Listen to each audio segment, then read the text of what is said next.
School میں پڑھ رہا ہے, کالج میں پڑھ رہا ہے, ڈنڈا غلط ہے, جو کر رہا ہے غلط کر رہا ہے. مدارس میں سختی کے طور پہ پیش آتے ہیں, سوال کرنے پر, کرٹک کرنے پر. وہاں بچوں کو ڈنڈے بھی پڑ رہے ہوتے ہیں, مار بھی پڑ رہی ہوتی ہے. یہ پٹائی صرف مدرسوں میں نہیں ہو رہی, اسکولوں میں بھی ہو رہی ہے. جس وقت مدرسے کی کوئی ویڈیو آتی ہے تو چونکہ ہمارے یہاں مقابلہ ہے تو اسکول کی بھی نکل کے آ جاتی ہے. تو اصل میں تو ہمیں پہلے یہ طے کر لینا چاہیے کہ اسکول و مدرسے الگ الگ نہیں ہیں, یہ ہمارے تعلیمی ادارے ہیں. جب ہمارے تعلیمی ادارے ہیں تو جیسے میرے گھر کے 2 کمرے ہیں تو میں نے دونوں کمروں کو صاف رکھنا ہے. پیر کے سامنے زبان نہیں کھولنا, استاد کے سامنے چپ نہیں رہنا. تو ہم کبھی چپ نہیں رہے. استاد نے کبھی ہمارے سوال کو جھڑکا نہیں, جھٹکا نہیں, روندا نہیں. ہم نے بہت فالتو فضول سوال, ریئر نہیں ہے, بہت ہو سکتا ایسے اساتذہ ہو سکتا ہے آپ کو نہیں ملے, مجھے ملے ہیں, اس میں کیا ہے. ہمیں نہیں, بہت سارے, یعنی معاشرتی طور پہ دیکھا جائے تو ڈاکٹر صاحب پھر آپ کی خوش نصیبی ہے.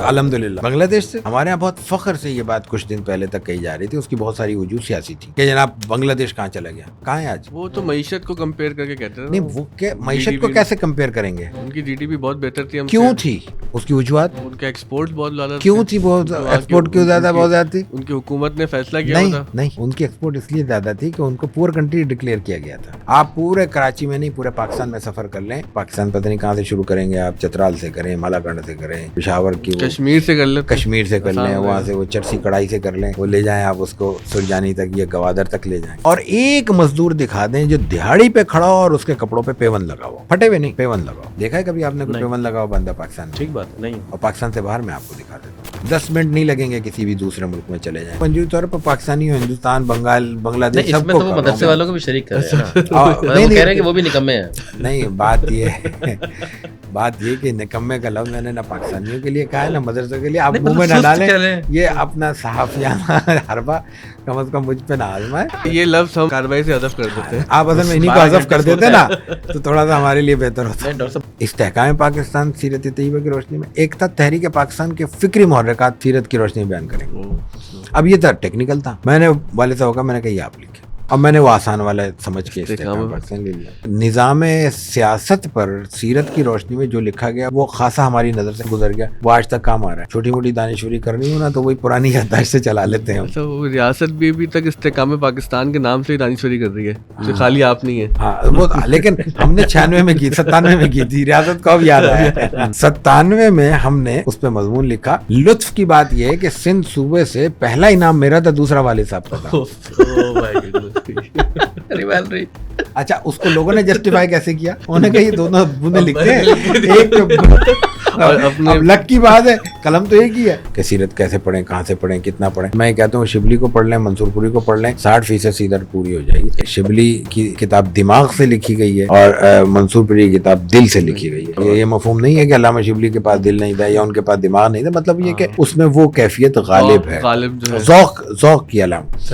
سیرت کے اصول حدیث کے اصول سے اسی طرح مختلف ہوں گے اور ہونے چاہیے جیسا کہ حدیث کے اصول تفسیر کے اصول سے مختلف ہیں. پاکستان میں یا ہندوستان میں یا سب کانٹیننٹ میں یا پوری دنیا میں اگر تصوف کی ڈپلیکیشن آ رہی ہے, تو آپ غامدی صاحب کے تصوف کو ڈپلیکیٹ کہہ رہے ہیں, ان کا سوال پوچھا تھا. دیکھیں غامدی صاحب نہیں, یہ شرارت کر رہے ہیں, یہ شرارت. آپ نے نام لیا تو وہ ڈپلیکیٹ, آپ جو چاہ رہے ہیں وہ میں کہہ دیتا ہوں. مجدد صاحب کا بڑا کمال کا جملہ ہے, لیکن اس کو بھی متوازن کیا ہے. وہ کہہ لگے ہمیں فتوحات مدنیہ کے بعد فتوحات مکیہ کی کیا ضرورت ہے, نص کے بعد فص کا کیا کام, یعنی نص سے مراد نص قرآنی یا نص شریعت, اور فص یعنی فصوص لکھا. لیکن اس کو متوازن کیسے کیا مجدد صاحب نے, یہ تنقید کی روح ہے, یعنی ایک صوفی کی تنقید یہ مطلوب ہے. انہوں نے کہا ہے کہ ان کی فکر سے ہمیں اختلاف ہے لیکن وہ مجھے برگزیدہ نظر آتے ہیں. اللہ کیا, تو جو شخصیت دنیا سے گزر گئی ہے اور پھر اس کا کام بھی ہو, خدمات بھی ہو, اس کا دائرہ بھی ہو, اس کے ماننے والوں بھی ہیں, تو اس کے ساتھ احترام کا رشتہ ہوگا. لیکن افکار ہر دور میں جب تک فکر موجود رہے گی وہ قابل تنقید رہیں گے. اس پہ تو احمد جاوید صاحب کا موضوع بنتا ہے ویسے تو, یہ اب یہاں سے بس میں یہی بریک کرتا ہوں. نہیں, آپ نے نام اتنا بڑا لے لیا تو اس کے بعد تو مجھے لگتا ہے جملے واپس لینے پڑیں گے. السلام علیکم. آج ہمارے لیے بڑی سعادت کی بات ہے کہ ڈاکٹر سید عزیز الرحمان صاحب ہمارے مہمان ہیں, اور قبلہ ڈاکٹر صاحب کے ساتھ عرفان بھائی نے بھی ہمیں آج کے پوڈ کاسٹ میں جوائن کیا ہے. ڈاکٹر صاحب السلام علیکم. وعلیکم السلام. بہت بہت شکریہ, اور آپ کو دیکھ کے بہت خوشی ہو رہی ہے آج کہ آپ ہمارے اسکول تشریف لائے اور آپ نے گفتگو کا موقع دیا. اچھا, سب سے پہلے ڈاکٹر صاحب ہم یہ جاننا چاہتے ہیں کہ آج کل سوشل میڈیا پہ مدارس کے حوالے سے ایک بڑی بحث اٹھی ہوئی ہے, اور آپ حضرات کے علم میں ہے کہ جب حسب توفیق ہر آدمی اپنا اپنا حصہ ڈالتا ہے گفتگو میں، تو وہ شکل کچھ کی کچھ بن جاتی ہے. کچھ جائز اعتراضات اور سوالات بھی ہیں، لیکن ایسا لگتا ہے کہ کچھ واقعات کی بنیاد پر جیسے نا ایک جنرلائزیشن ہو جاتی ہے، اور جو بحث ہے وہ کوئی نیا ہی ایک رخ لے چکی ہے. تو مدارس کا پاکستان میں جو کردار ہے اس کے حوالے سے ہم کچھ آپ سے گفتگو سننا چاہیں گے، اور اس ضمن میں جو لوگوں کی شکایتیں سامنے آتی ہیں اس کے تدارک کا کوئی طریقہ کار کیا ہمارے ملک میں ہے، یا ایسا کوئی طریقہ کار ہونا چاہیے؟ شکریہ، آپ نے موقع دیا، اور پھر اس سے کے ساتھ ساتھ مزید شکریہ کہ آغاز آپ مدارس سے کر رہے ہیں، کیونکہ ہم بنیادی طور پہ مدرسے کے آدمی ہیں. مدرسے والے کتنے فیصد اس سے اتفاق کرتے ہیں اور ہمیں خود اس سے کتنا اتفاق ہے، یہ الگ بحث ہے. میری جو تعلیم ہے وہ بنیادی مدرسے کی ہے، تو مدرسہ میری اپنی دنیا ہے، مجھے اس پہ حق بات کرنے کا. مدارس کے حوالے سے سوشل میڈیا پہ آج سے نہیں، جب سے سوشل میڈیا آیا ہے کچھ نہ کچھ چلتا ہی رہتا ہے. اور پھر یہاں تو خاص طور پر یہ ہے کہ اس نے تو بڑا انسان کو عجلت پسند بنا دیا ہے، تو لمحوں میں ٹرینڈ آتے ہیں اور لمحوں میں چینج ہو جاتے ہیں، تو وہ کوئی نہ کوئی ان کو ایشو چاہیے ہوتا ہے، وہ چلتا رہتا ہے. ہم نے کوئی بہت پرانی بات نہیں کریں گے، ظاہر ہے کہ ہمارا جو تعلیمی دورانیہ ہے جب ہم باقاعدہ مدرسے میں تھے وہ ایسے بہت 30 برس پرانی بات ہے، 28 برس پرانی بات ہوگی. اس وقت کے ماحول میں اب میں کچھ وقت کے ساتھ تبدیلیاں آئی ہیں، وہ اپنی جگہ. وہ تبدیلیاں میں ابھی شاید زیر بحث نہ لا سکوں، لمبی گفتگو ہے. لیکن اس وقت جو ہم نے مدرسہ دیکھا اور جن مدارس کے اساتذہ سے استفادہ کیا، ان میں محتممین بھی تھے، ناظم بھی تھے، اساتذہ بھی تھے، عملے کے دوسرے افراد بھی تھے. تو ہمارے جو محتمم تھے، میں نے پنجاب میں خیرپور ٹامے والی میں بھاولپور کا علاقہ قصبہ کہہ لیں تعلیم حاصل کی. درس نظامی کے میں نے 6 برس وہاں گزارے. تو وہاں ہمارے استاد مفتی غلام قادر صاحب مرحوم و مغفور تھے. تو مفتی صاحب کے جو بھی معمولات رہے بطور محتمم، ان میں 4 حیثیتیں ان کی تھیں. محتمم تھے، شیخ الحدیث تھے، اور مفتی تھے، 3 ہو گئی، اور علاقے کے انتہائی سرکردہ سماجی اور سیاسی شخصیت تھے. سیاست میں مطلب براہ راست انوالو نہیں تھے، لیکن کوئی سیاست کونسلر سے لے کر قومی اسمبلی کے رکن تک ان کے بغیر مکمل بھی نہیں ہوتی تھی. ان 4 حیثیتوں میں آخری برس جو میں نے ان کے پاس پڑھا ہے، اس میں اس سال انہوں نے 12 سبق پڑھائے ہیں. اللہ، ان 4 حیثیتوں میں. اس وقت ان کی عمر 80 سال سے اوپر تھی. واہ. اور اس وقت حال یہ تھا کہ وہ ظاہر ہے کہ استاد ہے، 500-600 طلباء ہوں گے، 400 شاید زیادہ ہوں گے اس وقت طلباء. اب اس کا منتظم ہے، اس کو ظاہر ہے کہ غصہ بھی آئے گا، اس کو انتظامی طور پہ سختی بھی کرنی ہوگی. لیکن ہمیں یاد نہیں پڑتا ان 6 برسوں میں کبھی ایک سبق بھی میری وہاں موجودگی کے بغیر شروع ہوا ہو. میں کراچی سے جاتا تھا، تو اس کی وجہ سے مجھے یہ رعایت تھی کہ سال میں سبق، سال کے آغاز میں شروع ہوگا سبق، تو جب میں جاؤں گا تو سبق کا آغاز ہوگا. اس میں 2 دن تاخیر ہو رہی ہے تو وہ تاخیر برداشت کرتے تھے بطور محتمم ایک طالب علم کے لیے. کیا بات ہے. تو محتمم تو ہم نے ایسے دیکھے ہیں، آج ہمیں پتہ نہیں مدرسے میں ہم ہیں نہیں، تو آج محتمم کیسے ہیں، ہم تو انہی محتممین کو دیکھتے ہیں اور وہی سمجھتے ہیں کہ آج بھی ایسے ہی ہوں گے. ڈاکٹر صاحب کتنی پرانی بات ہے، مطلب یہ میں 88 میں داخل ہوا تھا اور 94 میں وہاں سے فارغ ہوا تھا. صحیح. چلو ایک بہت ہی براہ راست اگر سوال میں آپ کی خدمت میں رکھ دوں. ایک بحث چلتی ہے کہ بچوں کو مار پیٹ کے حوالے سے، سختی کے حوالے سے، اس پر پھر وہ مجھے شعر یاد آتا ہے کہ واجب القتل اس نے ٹھہرایا آیتوں سے روایتوں سے مجھے. تو اس پر سند بھی لے کے آتے ہیں کہ اگر استاد بچے کو مار رہا ہے، سختی کر رہا ہے، تو اس کے بھلے کے لیے ہے، اور اس کی دنیا نہیں بلکہ آخرت بھی سنور رہی ہے. تو اس حوالے سے آپ کا کیا نقطہ نگاہ ہے کہ کتنی اجازت ہونی چاہیے استاد کو سختی کرنے کی؟ دیکھیں، جو پٹ کے پڑھے ہیں نا ان کو شاید مارنے کی اجازت ہو. ہمیں کبھی پٹ کے نہیں پڑھے تو ہمارے ہاتھ سے کوئی پٹ نہیں سکتا. یہ میرے لیے ممکن نہیں ہے کہ میں کسی کو پیٹوں اگر پڑھانے بیٹھوں. تو ہم نے استاد بھی وہ دیکھے جنہوں نے پیٹے بغیر پڑھایا. ہمارے ساتھ دوسرے اساتذہ بھی تھے، وہ پیٹتے بھی تھے اور سنتے بھی رہتے ہیں. آج بھی پیٹنے والے، مارنے والے موجود ہیں. لیکن یہ تو اصل میں ایک روایت ہے، ایک تسلسل ہے. جو جس روایت سے گزرتا ہے اس کی وہ پاسداری کرتا ہے. لیکن اس روایت کو توڑنے کی بھی تو ضرورت ہے. اب تو زمانہ تبدیل ہو گیا ہے. اب تو میرا نہیں خیال کہ کوئی پٹتے وٹتے ہوں گے. نہیں، اب تو لائیو پٹائی بھی ہو رہی ہے آج کل. دیکھیں، بات یہ ہے کہ اس وقت پاکستان میں مدارس کی تعداد اگر ایک محتاط اندازے سے بتائی جائے تو 30,000 سے زائد ہے. ایک تو وہ کیلکولیشن ہے جو مدارس اپنے بیان کرتے ہیں، وہ بہت بڑا نمبر ہے، اور ایک وہ نمبر ہے جو ہمارے حکومتیں بیان کرتی ہیں، وہ اس سے بھی زیادہ بڑا ہوتا ہے، اور دونوں میں کوئی مناسبت بھی نہیں ہوتی. لیکن جو میرا اپنا اندازہ ہے وہ 30,000 سے زائد ہے تقریباً، کم و بیش، رجسٹرڈ ان رجسٹرڈ سارے، اور زیادہ تر رجسٹرڈ ہیں. ان 30,000 مدارس میں جو ویڈیوز ہیں وہ میرا خیال ہے 30 بھی نہیں ہوں گی. تو اس پرسنٹیج کو بھی پیش نظر رکھنا چاہیے. دوسری بات یہ ہے کہ یہ پٹائی صرف مدرسوں میں نہیں ہو رہی، اسکولوں میں بھی ہو رہی ہے. پیرالل جس وقت مدرسے کی کوئی ویڈیو آتی ہے تو وہ چونکہ ہمارے یہاں مقابلہ ہے تو وہ اسکول کی بھی نکل کے آ جاتی ہے. تو اصل میں تو ہمیں پہلے یہ طے کر لینا چاہیے کہ اسکول و مدرسے الگ الگ نہیں ہیں، یہ ہمارے تعلیمی ادارے ہیں. بالکل. جب ہمارے تعلیمی ادارے ہیں تو جیسے میرے گھر کے 2 کمرے ہیں تو میں نے دونوں کمروں کو صاف رکھنا ہے. میرے خاندان کے 2 گھر ہیں تو میں نے دونوں گھروں کی حفاظت کرنی ہے. میرا خاندان کی 2 نسبتیں ہیں تو میں نے دونوں نسبتوں کا پاس رکھنا ہے. تو یہ پاکستان ہمارا ملک ہے. ہمارے اس ملک کے 2 بہت بڑے حصے ہیں تعلیمی، 2 تعلیمی ادارے ہیں. ان تعلیمی اداروں کو ملانا بھی ہے، ان تعلیمی اداروں کی حفاظت بھی کرنی ہے. ہمارے بچوں کو دینی تعلیم کی بھی ضرورت ہے، اور اس تعلیم کی بھی ضرورت ہے جو اسکولوں اور کالجوں یونیورسٹیوں میں دی جا رہی ہے، جس کو غلطی سے عصری تعلیم کہا جاتا ہے. مجھے تو اس لفظ سے چڑ ہے. مدرسہ اصل بنیادی تعلیم اگر دے رہا ہے، اس کو ہم اہل مدرسہ ہی عصری تعلیم کے خلاف برعکس مقابل کہیں تو پھر اس کا مطلب ہم نے خود کہہ دیا کہ ہماری تعلیم جو ہے نا عصری نہیں ہے، یعنی ریلیونٹ نہیں ہے. تو میں تو اس لیے یہ لفظ احتیاطاً استعمال نہیں کرتا. میرے خیال میں تو دینی تعلیم ہی عصری تعلیم ہے. اس کے مقابلے میں جو دوسری تعلیم ہے وہ مقابلے میں بھی نہیں ہے، وہ اس کی سپورٹ میں ہے اور ہماری ضرورت کے لیے. اور یہ تقسیم بھی ہماری غلط ہے، اور اس تقسیم کے عوامل ہیں بہت سارے، وہ الگ موضوع ہے، پھر کبھی تعلیم پر کبھی بات کریں گے. تو 2 سوال جو میرے ذہن میں آتے ہیں. ایک تو یہ کہ بعض خاص ویڈیوز ہیں جو محض مدارس سے ہی متعلق آتی ہیں، اسکولز میں نہیں آتی، کالج اور یونیورسٹی سطح پہ شاید ممکن ہو. اور دوسرا سوال یہ کہ آپ چونکہ محض مدرسے میں پڑھے نہیں ہیں بلکہ یونیورسٹیز میں ریگولر جانا ہوتا ہے، یونیورسٹیز کے اور کالج کے ماحول سے، طلباء سے بخوبی واقف ہیں، تو آپ دیکھتے ہیں کہ جو اساتذہ کی ٹریننگ مدرسے میں دی جا رہی ہوتی ہے، کیا یہ اسی سطح کی ہے جو اسکول اور کالج میں ہے، یا اسکول اور کالج کی جو ٹریننگ ہے وہ اس کے کچھ برعکس ہے؟ یہ تفرقات کس قسم کے ہیں؟ ٹریننگ سے مراد اساتذہ کو پڑھانے کی ٹریننگ، کیپیسٹی بلڈنگ. دیکھیں، بنیادی طور پہ میں ایک فرق واضح کر دوں.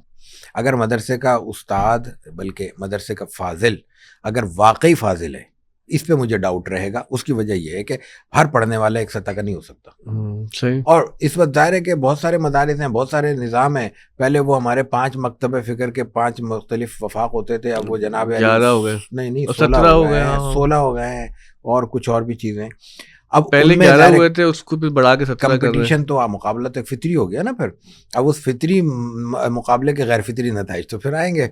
لیکن اس کو اگر ہم نظر انداز کر دیں تو اگر میرا ایک کہنا ہے، یہ میرے رائے ہے، نظریہ ہے، اگر استاد ہے، واقعی مدرسے کا طالب علم ہے، مدرسے کا فاضل ہے وہ، اور پھر وہ استاد ہے، تو اس کو ٹریننگ کی ضرورت نہیں ہے. برعکس بالکل ضرورت نہیں. برعکس اس کے برعکس یونیورسٹی اور کالج کی کیوں نہیں ہے؟ جبکہ آپ ٹریننگز کرواتے رہتے ہیں. کیوں نہیں ہے؟ اس لیے نہیں ہے کہ ہمارا جو اصل نظام تعلیم تھا وہ طالب علم کو شروع سے آخر تک از خود پڑھتے ہوئے اتنا ٹرینڈ کر دیتا تھا کہ جب وہ کلاس روم میں بطور استاد کھڑا ہوتا تھا تو وہ اس کا پہلا دن نہیں ہوتا تھا. اس کے لیے اجنبیت نہیں ہوتی تھی. کیوں؟ اس لیے کہ ہمارے نظام کا ایک بہت بڑا حصہ تکرار پر مشتمل ہے. تکرار ہماری ایک اصطلاح ہے. تکرار کا مفہوم کیا ہے؟ تکرار کا مفہوم یہ ہے کہ کلاس میں 10 بچے، استاد نے کلاس پڑھا دی، ہر چیز ہر طالب علم ایک سطح پہ پک نہیں کر سکتا، یہ طے ہے. صحیح. تو کچھ بچوں کو اس کو ریوائز کرنا ہوگا، ری انفورسمنٹ کرنی ہوگی، دوبارہ کرنا ہوگا. اس کے ساتھ ساتھ خود جو اچھے پڑھنے والے ہیں ان کو بھی پڑھنا ہوگا، دہرانا ہوگا. مطلب ریوائز تو کرنا ہے نا. ریویژن صرف امتحانوں کے شروع میں تو نہیں ہوتا. یہ تو ہمارا کانسیپٹ، یہ جو ہمارا سارا سسٹم ہے یہ امتحان بیسڈ ہے. مدرسے کے تعلیم نہ سند بیس تھی، نہ امتحان بیس تھی، نہ ترقی بیس تھی، وہ تو تعلیم برائے تعلیم تھی. تو اس میں تو صرف یہ تھا کہ جو میں نے پڑھا ہے وہ مجھے ایک ایک لفظ درکار ہے، ایک ایک لفظ کی مجھے حفاظت کرنی ہے. تو ایک ایک لفظ کی حفاظت اسی صورت میں ہو سکتی ہے جو میں نے پڑھا اس کو دہراؤں، پھر دہراؤں، پھر دہراؤں. تو اس کے لیے ہوتا یہ تھا کہ کلاس میں ایک جو ذہین لڑکے ہوتے تھے یا سمجھدار ہوتے تھے یا حاضر باش کم از کم ہوتے تھے، ان کو یہ اختیار دیا جاتا تھا یا ان کو یہ بلکہ باقاعدہ اصرار کیا جاتا تھا، طلباء کی طرف سے بھی، اساتذہ بھی پروموٹ کرتے تھے اور ان کو شوق دلاتے تھے کہ تم تکرار کراؤ گے. ہم نے اپنی کلاس میں تکرار کرایا ہے. اور یہ حقیقت ہے کہ استاد کا سنا ہوا 2 گھنٹے سے لے کر 2 دن میں ضائع ہو جاتا ہے، لیکن جب وہ ہم اپنی زبان سے دوہرا لیتے ہیں پھر ہم وہ 2 مہینے تک محفوظ رکھتے ہیں، اور اگر اس کے پھر نوٹس تیار کر لیں تو ہم 6 مہینے اور سال کے لیے بے پرواہ ہو جاتے ہیں۔ اچھا، یہ آپ نے مثبت معنوں میں تو بڑی اچھی گفتگو کی، لیکن یہاں پر ایک اعتراض پیدا ہوتا ہے رٹافیکیشن کا، کہ ہمارے مدارس میں چاہے وہ حفظ قرآن ہو جائے، وہ تو سارا کام ہی میموری کا ہے، لیکن علم پروڈیوس کرنے کے بجائے کریٹیکل تھنکنگ، میں مطلب معذرت یہ فینسی ورڈز ہی ہمیں آتے ہیں استعمال کرنا، وہ کہ اس کے معنی کچھ نہ ہو تو کریٹیکل لفظ استعمال کریں، معنی ہم ڈال دیں گے، وہ آپ کے ذمہ ہے۔ تو یہ کریٹیکل تھنکنگ ہے، انالیسز ہے، یہ سب جو ہے وہ مدارس میں نہیں سکھایا جاتا، بلکہ جیسے ان کو جو ہے نا ایک ریپیٹ کرتے کرتے وہ ایک روبوٹ کی طرح سے ان کو اسے بنانے کی کوشش کی جاتی ہے۔ تو اس کا کیا جواب ہے؟ دیکھیں 2 چیزیں الگ الگ ہیں۔ جب میں نے لفظ تکرار استعمال کیا تو اس کا مطلب ہے خالصتاً تدریسی ٹولز کو جو استاد سے ہم نے لیا ہے اس کو برتنا اور آگے اپنی زندگی کا حصہ بنانا۔ تو یہ میں نے خاص اس سینس میں کہا کہ آپ نے کہا کہ استاد کو ٹریننگ کی ضرورت ہے، تو جب میں بطور طالب علم استاد کی استادی کو اپنے دوسرے ساتھیوں میں منتقل کر رہا ہوں تو پھر مجھے فریضہ معلمی کے لیے الگ سے تربیت کی ضرورت نہیں رہی، یہ بالکل الگ چیز ہے۔ صحیح۔ دوسری چیز پہ آنے سے پہلے، کریٹیکل تھنکنگ پہ آنے سے پہلے میں ایک اور چیز عرض کر دوں۔ اس وقت ہم جہاں بیٹھے ہیں یہ ہے رسول اللہ صلی اللہ علیہ وسلم کے زمانے سے لے کر 1450 تقریباً 1460 سال کے بعد کی زندگی۔ یہ ہمارے ہاں اسلامی روایت کا طے شدہ حصہ ہے کہ جو رسول اکرم صلی اللہ علیہ وسلم کے زمانے سے دور ہوتے جائیں گے تو ہمارے ہاں علمی، اخلاقی، عملی انحطاط آتا چلا جائے گا۔ اس انحطاط کو پیش نظر رکھیں تو ابو حنیفہ کی محفل 1446 میں ڈھونڈنا ہماری ہی نالائقی ہوگی، اس میں نہ امام ابو حنیفہ کا قصور ہوگا نہ آج کے علماء کا۔ صحیح، ٹرو، ٹھیک ہے، بالکل ٹھیک۔ اب تیسری چیز پہ آ جائیں۔ کریٹیکل تھنکنگ کا تعلق تدریس کے طریقے سے بھی ہے اور ایک مائنڈ سیٹ سے بھی ہے، مزاج سے بھی ہے۔ ہر دور میں کچھ نہ کچھ مسائل پیش آئے ہیں، ہر دور کے ہی علماء نے ان مسائل کا حل بھی پیش کیا ہے۔ عین ممکن ہے کہ وہ حل قبول نہ کیا گیا ہو، عین ممکن ہے کہ وہ حل پیش کرنے میں علماء نے باہم اختلاف بھی کیا ہو، لیکن اصل چیز یہ ہوتی ہے کہ جب جس دور میں جو مسائل پیش آئے ان کو ایڈریس کیا گیا یا نہیں کیا گیا، ان کو بازاری زبان استعمال کروں تو منہ دیا گیا یا نہیں دیا گیا۔ صحیح۔ تو ہمارے ہاں کون سا دور ہے، ایک پیریڈ نکال دیں جب بات ہوئی ہو، مسائل پیش آئے ہوں اور غور کرنے والوں نے غور نہ کیا ہو یا اپنی رائے نہ دی ہو۔ رائے مجھے پتہ ہے آپ کو پسند نہیں ہے، مجھے آپ کی پسند نہیں ہے، آپ کو میری پسند نہیں ہے، نہ ہو۔ اصل طور تو اس کے بعد کا دور ہوتا ہے جب لوگوں کے سامنے آراء موجود ہوتی ہیں، شخصیات اٹھ جاتی ہیں۔ جب شخصیات اٹھ جاتی ہیں تو شخصیت کا انفلوئنس ہٹ جاتا ہے، تو پھر رائے خالص ہو جاتی ہے۔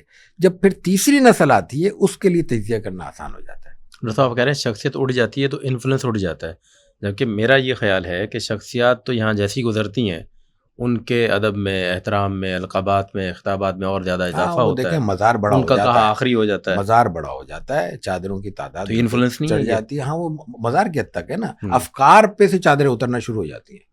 اچھا، کرٹک مزار پہ جب جیسی قبر بنتی ہے نا تو قبر پہ چادریں چڑھ جاتی ہیں، افکار سے اترنا شروع ہو جاتی ہیں۔ پہلے زندگی میں جب زندہ موجود ہوتا ہے تو اس کے اوپر چڑھ رہی ہوتی ہیں، تو اس کے اوپر سے چادر اتارنا ضروری ہے، قبر پہ چڑھاتے رہے۔ کرٹک کی جیسے نجم بات کر رہے ہیں، ہمارے یہاں پر کرٹک کو تھوڑا بے ادبی سے قریب سمجھا جاتا ہے، یعنی اگر کوئی تنقید کرتا ہے، جبکہ تنقید ایک تعمیری پہلو کا بہت ہی بنیادی جزو ہے، چاہے وہ مدارس ہو، اس میں تخصیص کیے بغیر، یا اسکول ہو یا کالج ہو یا گھر ہو، یہاں بچہ آپ سے سوال کرتا ہے یا کوئی تنقیدی بات کرتا ہے تو اسے بے ادبی سے جوڑا جا رہا ہوتا ہے۔ یہ آپ سمجھتے ہیں کہ اس کو یہ مناسب چیز ہے، یہ واقعی ادب کا حصہ ہے یا نہیں ہونا چاہیے؟ یہ تدریس کا حصہ ہے، یہ پڑھنے پڑھانے کا حصہ ہے۔ میں پھر اپنے استاد کی بات کروں گا۔ پہلے سال، پہلی نشست تو نہیں لیکن پہلے سال کی کسی نشست میں انہوں نے ایک بات کہی تھی، آج تک پیوست ہے، مطلب دماغ سے چپکی ہوئی ہے۔ انہوں نے کہا کہ 2 چیزیں بیان کی الگ الگ، ایک ہے استاد، ایک ہے شیخ طریقت، پیر، ٹھیک ہے؟ انہوں نے کہا دونوں میں ایک فرق ہے، پیر کے سامنے زبان نہیں کھولنا، استاد کے سامنے چپ نہیں رہنا۔ تو ہم کبھی چپ نہیں رہے، استاد نے کبھی ہمارے سوال کو جھڑکا نہیں، جھٹکا نہیں، روندا نہیں، اور ہمیں کبھی وہ اس میں جو مطلب ہمیں انکریج کیا ہوگا، ہمیں کبھی یہ نہیں کہا کہ یہ کیا بات ہے۔ ہم نے بہت فالتو فضول سوال، ریئر نہیں ہے بہت، ہو سکتا ہے، ایسے اساتذہ ہو سکتا ہے آپ کو نہیں ملے، مجھے ملے ہیں، اس میں کیا ہے؟ ہمیں نہیں، بہت سارے، یعنی معاشرتی طور پہ دیکھا جائے تو ڈاکٹر صاحب پھر آپ کی خوش نصیبی ہے، خاص طور پہ الحمدللہ، جس طرح آپ نے اپنے اس کا استاد مجھے کے حوالے شکر سے ادا کہا کرنا چاہیے کہ وہ آپ کا انتظار بھی کر رہے ہیں، اور یہ بڑا ریئر ہے. نارملی کیا ہوتا ہے نجم کہ اساتذہ کرام، اور میں یہ بات پھر کہوں گا تو شاید آپ سے جوڑیں، مدارس میں سختی کے طور پہ پیش آتے ہیں سوال کرنے پر، کریٹک کرنے پر، کیونکہ وہ سمجھتے ہیں کہ طے شدہ کوئی مسلمہ حقیقت ہے، دین کے بارے میں بات ہو رہی ہے تو تبدیلی تو اس میں ممکن نہیں ہے، جبکہ وہ ایک سوال میں تبدیلی کا طریقہ کچھ الگ ہوگا، سوال دین کے تبدیلی کا نہیں ہو رہا. تو وہاں بچوں کو ڈنڈے بھی پڑ رہے ہوتے ہیں، مار بھی پڑ رہی ہوتی ہے. شروع میں جیسے انہوں نے سوال کیا کہ مدارس میں جو سختی کا معاملہ ہے وہ بنسبت اسکول کے تھوڑا زیادہ ہے، تو اس کی پیچھے سائنس کیا ہے، لاجک کیا اور ہے، اس میں یا اگر ایک بات آپ mentality جوڑ کیا لیں ہے؟ تاکہ مجھے بعد میں سوال نہ کرنا پڑے کہ جو مدارس میں یا دینی موضوعات میں جب ہم بات کرتے ہیں تو دین کیا ہے اور اس میں انسانی فکر یا انسانی آراء کیا ہے، اس کی تمیز بھی بعض اوقات نہیں رہتی اور وہ خلط ملط سی ہو جاتی ہے. تو اس کا بھی کیا حل ہے؟ لیکن مسئلہ یہ ہے کہ اب 3 سوال ایک سوال میں آ رہے ہیں تو وہ سوال میرے دماغ میں خلط ملط ہو گئے تو اب ایسا نہ ہو کہ جواب خلط ہو جائے. دیکھیں بنیادی باتیں 2-3 چیزیں بالکل الگ کر لیتے ہیں اور پھر میرا خیال ہے کہیں اور آگے جی آگے چلتے ہیں. اٹک گئے. ایک بات تو یہ کہ معاشرے کے مجموعی چلن کو کسی ایک طبقے کے ساتھ نتھی نہ کریں. صحیح ہے. ڈنڈا تعلیمی روایت کا حصہ ہے ہماری، اس تعلیمی روایت میں اسکول بھی شامل ہے، مدرسہ بھی شامل ہے. اب اس میں پرسنٹیج کیا ہے میرے پاس کوئی ڈیٹا نہیں ہے تو میں نہیں کہہ سکتا. دیکھیں علمی رویہ یہی ہے، علمی حقیقت یہ غلط ہے. مسجد میں پڑھ رہا ہے، مدرسے میں پڑھ رہا ہے، اسکول میں پڑھ رہا ہے، کالج میں پڑھ رہا ہے، ڈنڈا غلط ہے. صحیح، یہ طے ہے، جو کر رہا ہے غلط کر رہا ہے. ٹھیک، دوسری بات طے ہے یہ. بالکل. تیسرا کوئی شخص آپ کو نہیں ملے گا جو اس کی تائید کرے. صحیح. تو چیزیں ختم ہو گئی. اب اس کے بعد کیا رہا؟ رویہ. رویہ تو ظاہر ہے پالش کرنے کی ضرورت ہے. رویہ تو ہمارے، ہم تو سگنل پہ نہیں رکتے، ہم تو اپنے آپ کو صاف ستھرا رکھنے میں ابھی تک کے قائل نہیں ہیں. ہم اپنے گھر کا اندر کا کوڑا گھر کا اندر صاف کر کے گھر کا باہر گندا کرنے میں فخر محسوس کرتے ہیں. یہ تو ہو گیا نا. دوسری چیز جو اس میں ساتھ ہے وہ یہ ہے کہ خالص دینی روایت میں مدرسے میں ڈنڈا زیادہ کیوں ہے، اس کو بھی تھوڑا سا دیکھنے کی ضرورت ہے. مدرسے میں ہوگا زیادہ ہوگا، ممکن ہے زیادہ ہو، ڈیٹا آپ کے پاس ہوگا، آپ کہتے ہیں ثابت ہوتا ہے تو میں اس کو ایگری کروں گا، لیکن میرے پاس نہیں ہے. اس میں جو اصل چیز سوچنے کی ہے وہ یہ کہ اسکول کی ٹائمنگ کتنے گھنٹے کی ہے اور مدرسے کی ٹائمنگ کتنے گھنٹے کی ہے. 4-5 گھنٹے کے لیے. مدرسہ نارملی بورڈنگ کے ساتھ ہے، اسکول نارملی جو ہے نا وہ غیر رہائشی ہے، اس کی ٹائمنگ کیا ہوگی. تیسری بات یہ کہ مدرسہ بہرحال آج بھی استاد اور طالب علم اور والدین اور مدرسے کے ماحول کے ساتھ ایک جڑی ہوئی حقیقت کا نام ہے. اسکول میں تو پلٹ کے کوئی فارغ ہو کے نہیں جانے کو تیار ہوتا. مدرسے میں تو آج بھی روایت ہے کہ سال کے سال 10-10 15-15 20-20 سال کے بعد لوگ اپنے مادر علمی میں آتے ہیں اور وقت گزارتے ہیں، بلا وجہ گزارتے ہیں. یعنی وہاں چونکہ اب شہروں کے اور خاص طور سے ہمارے کراچی میں تو بہت بے نیازی کی کیفیت ہے. شہروں کئی دیہاتوں کے مدرسوں میں کوئی طالب علم بھولا بھٹکا چلا بھی جاتا ہوگا تو شاید کوئی پذیرائی اس کو مل جاتی ہے. یہاں کہاں محتم صاحب کو وقت کہاں، ناظم صاحب کو وقت کہاں. میں محتم ہوں گا تو مجھے کہاں وقت ہوگا کہ ایک طالب علم مالاکنڈ سے آیا میں اس کو 2 گھنٹے لے کے بیٹھا رہا ہوں. ممکن نہیں ہے. ہاں یہ بہت سے بہت میں بہت بااخلاق ہوں گا تو وہ کہوں گا بھائی کہ آپ کو کوئی کام ہے تو فرمائیے. صحیح. چلتے پھرتے یا میں کسی عملے کو کہہ دوں گا کہ لاؤ یار ذرا یہ آئے خیال رکھنا ان کا. بھائی اس سے زیادہ تو میں نہیں کر سکتا. اس کیفیت میں جو ایک روایت کے ساتھ منسلک ہونے کی وجہ سے ان میں ایک تعلق پیدا ہوا ہے، اس کی وجہ سے پھر شدت از خود پیدا ہوتی ہے. پھر وہ شدت منفی معنی میں نہیں ہوتی، وہ مثبت معنی میں بھی ہوتی ہے. استاد کہتا ہے کہ یہ طالب علم باپ میرے حوالے کر کے گیا ہے کہ اس کو پڑھانا ہے، یہ نہیں پڑھائے گا تو باپ کے سامنے میں شرمندہ ہوں گا، تو وہ اس پہ سختی کر رہا ہے. اسکول میں تو باپ خود کہہ کے جا رہا ہے کہ اس کو ہاتھ نہیں لگانا، اور پھر اسکول کے برابر میں دوسرا اسکول ہے، وہ آج آپ سختی کریں گے کل بچہ اٹھا لیں گے. مدرسے والوں کو تو یہ پریشانی نہیں ہے. پھر مدرسہ مفت پڑھا رہا ہے، وہ 10 دفعہ اٹھا لو بچے کو، اسکول افورڈ کر سکتا ہے. صحیح. تو بہت ساری چیزوں کو سامنے رکھنا چاہیے. جو آخری آپ کا سوال تھا کہ دینی روایت میں خاص طور پر عقل کا، فہم کا، شعور کا کیا کردار ہے. دیکھیں 2 چیزیں الگ الگ ہیں. ہم ایک مجرد عقل کی بات کریں تو دین اس سے ماورا ہے یا اس سے بالا ہے. صحیح. لیکن ایک عقل اور فہم کی بات کریں جو وحی کے تابع ہے یا اللہ کو ماننے، سیدھی سادہ لفظوں میں عقل ہے اللہ کو ماننے والے کی، اس عقل میں، اور ایک عقل ہے اللہ کو نہ ماننے والے کی، اس میں بڑا فرق ہے. ایک اللہ کو ماننے والے عقل کبھی یہ نہیں کہے گی کہ میرا جسم میری مرضی، اور ایک اللہ کو نہ ماننے والی زبان جب یہ جملہ کہے گی تو آپ کے پاس کوئی اس کو منع کرنے کی یا اس کو مسترد کرنے کی جسٹیفیکیشن نہیں ہوگی. وہ کہے گا میرا جسم میری مرضی, آپ بتائیں کیا اس کی لاجک ہے, اس کو رد کیسے کریں گے. تو میرا خیال ہے کہ اچھا میں یہ عرض کر رہا تھا کہ ایک تو دین اللہ کے حکم کے طور پر ہمارے پاس آیا نا, پھر اس کی کچھ تفصیل پیدا ہوتی ہے, اس میں انسانی آراء کا دخل ہوتا ہے. تو ہم جب اپنے مذہبی ماحول میں دیکھتے ہیں تو ایسے لگتا ہے, اور اس پہ آپ کو پتہ ہے کہ ایک پورا مکتب فکر ایک کھڑا ہو گیا ہے کہ جو بہت زور دیتا ہے اس بات پہ کہ بھائی یہ دین ہے اور دین یہاں پر ختم ہو گیا ہے, یہ تحدید ہو گئی ہے, اور اس کے باہر انسانی آراء ہیں, اس میں جو ہے وہ مذہبی فکر نئی طریقے سے جو ہے وہ بنتی ہے, ٹوٹتی رہتی ہے. تو ایک طالب علم کی حیثیت سے وہ میں اس باؤنڈری کو, اس حدود کو کیسے پہچانوں گا کہ یہ میرے استاد یا میرے پیر کی طرف سے خدا کے حکم کے طور پر دی جا رہی ہے اور یہ وہ بات ہے جو ان کی رائے ہے. دو چیزیں بالکل الگ الگ ہیں. ایک ہے رائے, اور پھر وہ رائے بھی شریعت کے دائرے میں رہتے ہوئے, شریعت کے احکامات پر شریعت کا حکم موجود ہے, ان کی تقسیم کے مطابق. میں اس پہ آگے چل کے آتا ہوں. اور ایک ہے رائے فقہائے کرام کی یا علماء کی یا اہل علم کی کسی بھی اصول یا اس کی کسی فرع کی بنیاد پر اس کو پیش نظر رکھتے ہوئے. ایک ہے آسان لفظوں میں میں کہوں کہ یار میرا خیال یہ ہے, ان مائی اوپینین, ہاں, اور ایک ہے کہ میرا خیال یہ ہے کہ جناب یہ یوں ہونا چاہیے. نہیں, ایک ہے نہیں میرے پاس قرآن کی کوئی واضح نص نہیں ہے, حدیث کی واضح نص نہیں ہے, لیکن قرآن و حدیث کی روح سے اب تک 1400 برس 1450 برس میں جو لکھا گیا ہے اس کی مجموعی روشنی سے کوئی چیز میں نے کشید کی ہے, اور میں نے کہا کہ میں یہ جو فلاں آیت ہے, یہ فلاں روایت ہے, اس کی یہ جو شرح ہے, اس کی جو یہ بات کہی گئی ہے, اس کی روح سے مجھے یہ بات سمجھ میں آ رہی ہے. صحیح. ان دونوں میں بھی فرق کرنا پڑے گا. پھر تیسرا فرق وہ ہوگا جو میں نے ابھی عرض کیا کہ شریعت نے خود اپنے احکامات کو تقسیم کیا ہے. یعنی ایک شریعت کا حکم ہے عقائد میں, ایک شریعت کا حکم ہے عبادات میں, ایک شریعت کا حکم ہے معاملات میں. عقائد اور معاملات میں کیا فرق ہے؟ عقائد میں اور عبادات میں کیا فرق ہے؟ عقائد میں بنیادی عقیدے 3 ہیں. ہم بہت الجھتے ہیں یہ بھی عقیدہ ہے یا نہیں, اور یہ فلاں نے کہہ دیا. یہ اس کی توضیحات ہیں, یہ ذیل ہے, یا اس کی توسیعات ہیں. بنیادی عقیدے 3 ہیں. توحید یعنی اللہ ذات اور صفات میں اکیلا ہے.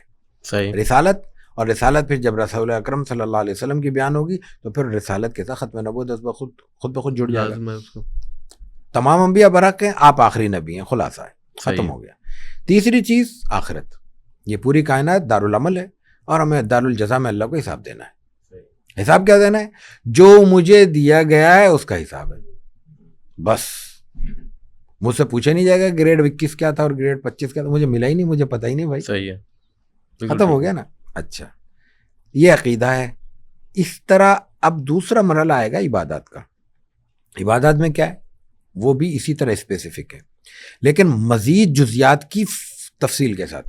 مثلا یہ ہم نے بات بار بار پڑھی ہے, قرآن میں ہے, اشارے ملتے ہیں, رسول اللہ صلی اللہ علیہ وسلم نے حدیث میں بیان کیا ہے. عموماً ہمارے واعظین اس بات کو بیان کرتے ہیں کہ انسان اللہ تعالیٰ کے ہاں جب اپنے جذبات عبودیت پیش کر رہا ہوتا ہے, ایک بندے کی حیثیت سے اپنی آخری درجے کا غایت تذلل کے ساتھ جب اس کے سامنے جھکتا ہے, سجدہ ریز ہوتا ہے, تو وہ اللہ کے سب سے قریب ہوتا ہے. تو یہ اللہ کا قرب تو مقصود ہے مخلوق کی حیثیت سے. تو نماز میں مثال کے طور پہ ایک رکعت میں 2 سجدے فرض ہیں, میں 3 کر لوں. میں نے سجدہ کس کو کیا ہے؟ بت کو کیا ہے. آپ کے سامنے جھکا ہوں, کسی مزار پہ جھک رہا ہوں. کیوں اس میں اختلاف ہے کہ وہ 3 سجدے نہیں کر سکتا میں؟ اس لیے اختلاف ہے کہ عبادت محض عبادت کوئی چیز نہیں ہے, بلکہ میں عرض کروں نماز خود کوئی عبادت نہیں ہے, روزہ خود کوئی عبادت نہیں ہے, سجدہ خود کوئی عبادت نہیں ہے. سجدہ اس وقت عبادت ہے جب رب کہتا ہے سجدہ کرو, روزہ اس وقت عبادت ہے جب رب کہتا ہے کہ روزہ رکھو. نماز اس وقت عبادت ہے, اللہ ہی نے کہا ہے نا کہ زوال کے وقت میں نماز نہیں پڑھنی, تو وہی سجدہ ہے اللہ کے حضور, وہ گناہ بن جاتا ہے. اللہ ہی نے کہا ہے نا کہ روزہ عید کے دن روزہ منع ہے, وہی اللہ کے لیے روزہ رکھنا ہے جس کے لیے اللہ تعالیٰ فرماتا ہے حدیث قدسی میں کہ الصوم لی وانا اجزی بہ, روزہ میرے لیے میں اجر دوں گا. صحیح. نماز کا اجر کوئی اور دے گا؟ ہرگز نہیں. یعنی مفہوم یہ ہے کہ اللہ تعالیٰ اپنے اس بندے کو جو خالصتاً روزہ اس کے لیے رکھ رہا ہے, اس لیے کہ اس میں ریاکاری کا امکان نہیں ہے, امکان تک نہیں ہے. نماز میں ہے میں آپ کو دیکھ کے سجدے لمبے کر دوں, لیکن روزے میں کیا کروں گا؟ روزہ تو بالکل ذات کا معاملہ ہے نا، اللہ کا اور مخلوق کا، اس لیے اللہ نے اس کا اعزاز دیا. آپ کو خاص طریقے سے دے گا نا اجر، جبھی تو اللہ نے کہا کہ میں خود دوں گا. اس کیفیت میں اللہ ہی منع کر رہا ہے کہ عید کے دن روزہ نہ رکھو. تو روزہ بذات خود روزہ نہیں ہے، جب اللہ کہے گا تب روزہ ہے. تعمیل حکم ہے، تعمیل حکم ہے، یہ عبادت ہے. لیکن معاملات میں اس طرح نہیں ہے. معاملات میں اسپیسیفک نہیں کیا اللہ تعالیٰ نے کہ یہ کاروبار کرنا ہے، یہ نہیں کرنا. اللہ تعالیٰ نے یہ 12-15 شرطیں لگا دی. سود نہیں ہونا چاہیے، سٹا جوا نہیں ہونا چاہیے، دھوکہ نہیں دینا ہے، باہمی رضامندی سے کاروبار کرنا ہے، وغیرہ وغیرہ وغیرہ. اصول متعین کر اصول متعین. اب آپ اس کے بعد جو چاہیں اپنے کاروباری ٹرمز طے کریں، ان اصولوں سے ٹکرائے بغیر، ان کا انکار کیے بغیر، ان کی مخالفت کیے بغیر آپ کا سب حلال ہے. صحیح. اور اس میں بھی اجازت دے دی ہے کہ جو چاہیں کریں، جتنا چاہیں آپ کاروبار کریں، جتنا چاہیں آپ اس میں منافع کماتے جائیں، کھاتے جائیں. شرط یہ ہے کہ جو آپ کما رہے ہیں، کھا رہے ہیں، اس میں کمانے کے بعد خرچ کرنے کے بھی اصول ہیں. وہ اصول پیش نظر رکھیں، کماتے بھی جائیں، خرچ. اور ہمارے یہاں ٹیکس کس چیز پر ہوتا ہے؟ کمائی پر، آمدن پر. زکوٰۃ آمدن پہ نہیں ہے، بچت پر. آپ 2 کروڑ کمائیں، مہینے کے 2 کروڑ اڑا دیں، 1 روپیہ نہیں مانگے گا اللہ. صحیح. کیوں؟ رقم سرکولیٹ ہو رہی ہے معاشرے میں. آج جو ہمارے یہاں مسئلہ ہے وہ رقم پیسے گھروں میں پڑے ہوئے ہیں. یہی حالانکہ سودی سسٹم ہے زیادہ تر بینکنگ سسٹم. اس نظام میں بھی اگر پیسے آ جائیں گے، اگر وہ جو گھروں میں تھیلے بھرے ہوئے ہیں وہ ہم اگر اس میں لے آئیں تو سرکولیٹ ہو جائے گا معاشرے میں. یہ جو بہت زیادہ ایک مہنگائی کا تصور ہے، یہ کم ہو جائے. اچھا ڈاکٹر صاحب، ہر شخص کی نا ایک خاصیت ہوتی ہے، جیسے آپ کی جو ملکی سطح پر پہچان ہے وہ سیرت کے حوالے سے ہے.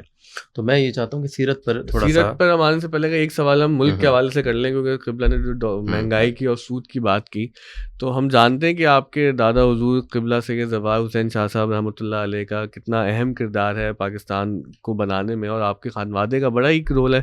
تو آپ جب اب ملک کی صورتحال دیکھتے ہیں تو لوگ پوچھتے نہیں ہیں یہ کیا ملک بنایا آپ لوگوں نے اور یہ کیا آئیڈیا تھا؟ کیونکہ دیر ور پیپل کے جو مخالفت بھی کر رہے تھے کہ مسلمانوں نے ہند تقسیم ہو جائیں گے اور قوت بڑھ جائے گی وغیرہ وغیرہ، وہ سب چیزیں آپ ہم سے بہت بہتر جانتے ہیں. تو how do you feel about it? اب ایک ایسے دادا کے پوتے کی ایسے میڈیٹیشن کرتے ہوئے دادا سے شکایت کی ہوگی، یہ کیا کیا آپ نے؟ مطلب دیکھیں، ایک بات تو میں یہاں وضاحت کر دوں کہ ہمارے دادا کی پہچان تحریک پاکستان کے حوالے سے نہیں ہے. تحریک پاکستان میں وہ شریک رہے ہیں، تحریک پاکستان کا وہ حصہ تھے، مسلم لیگ کا حصہ تھے.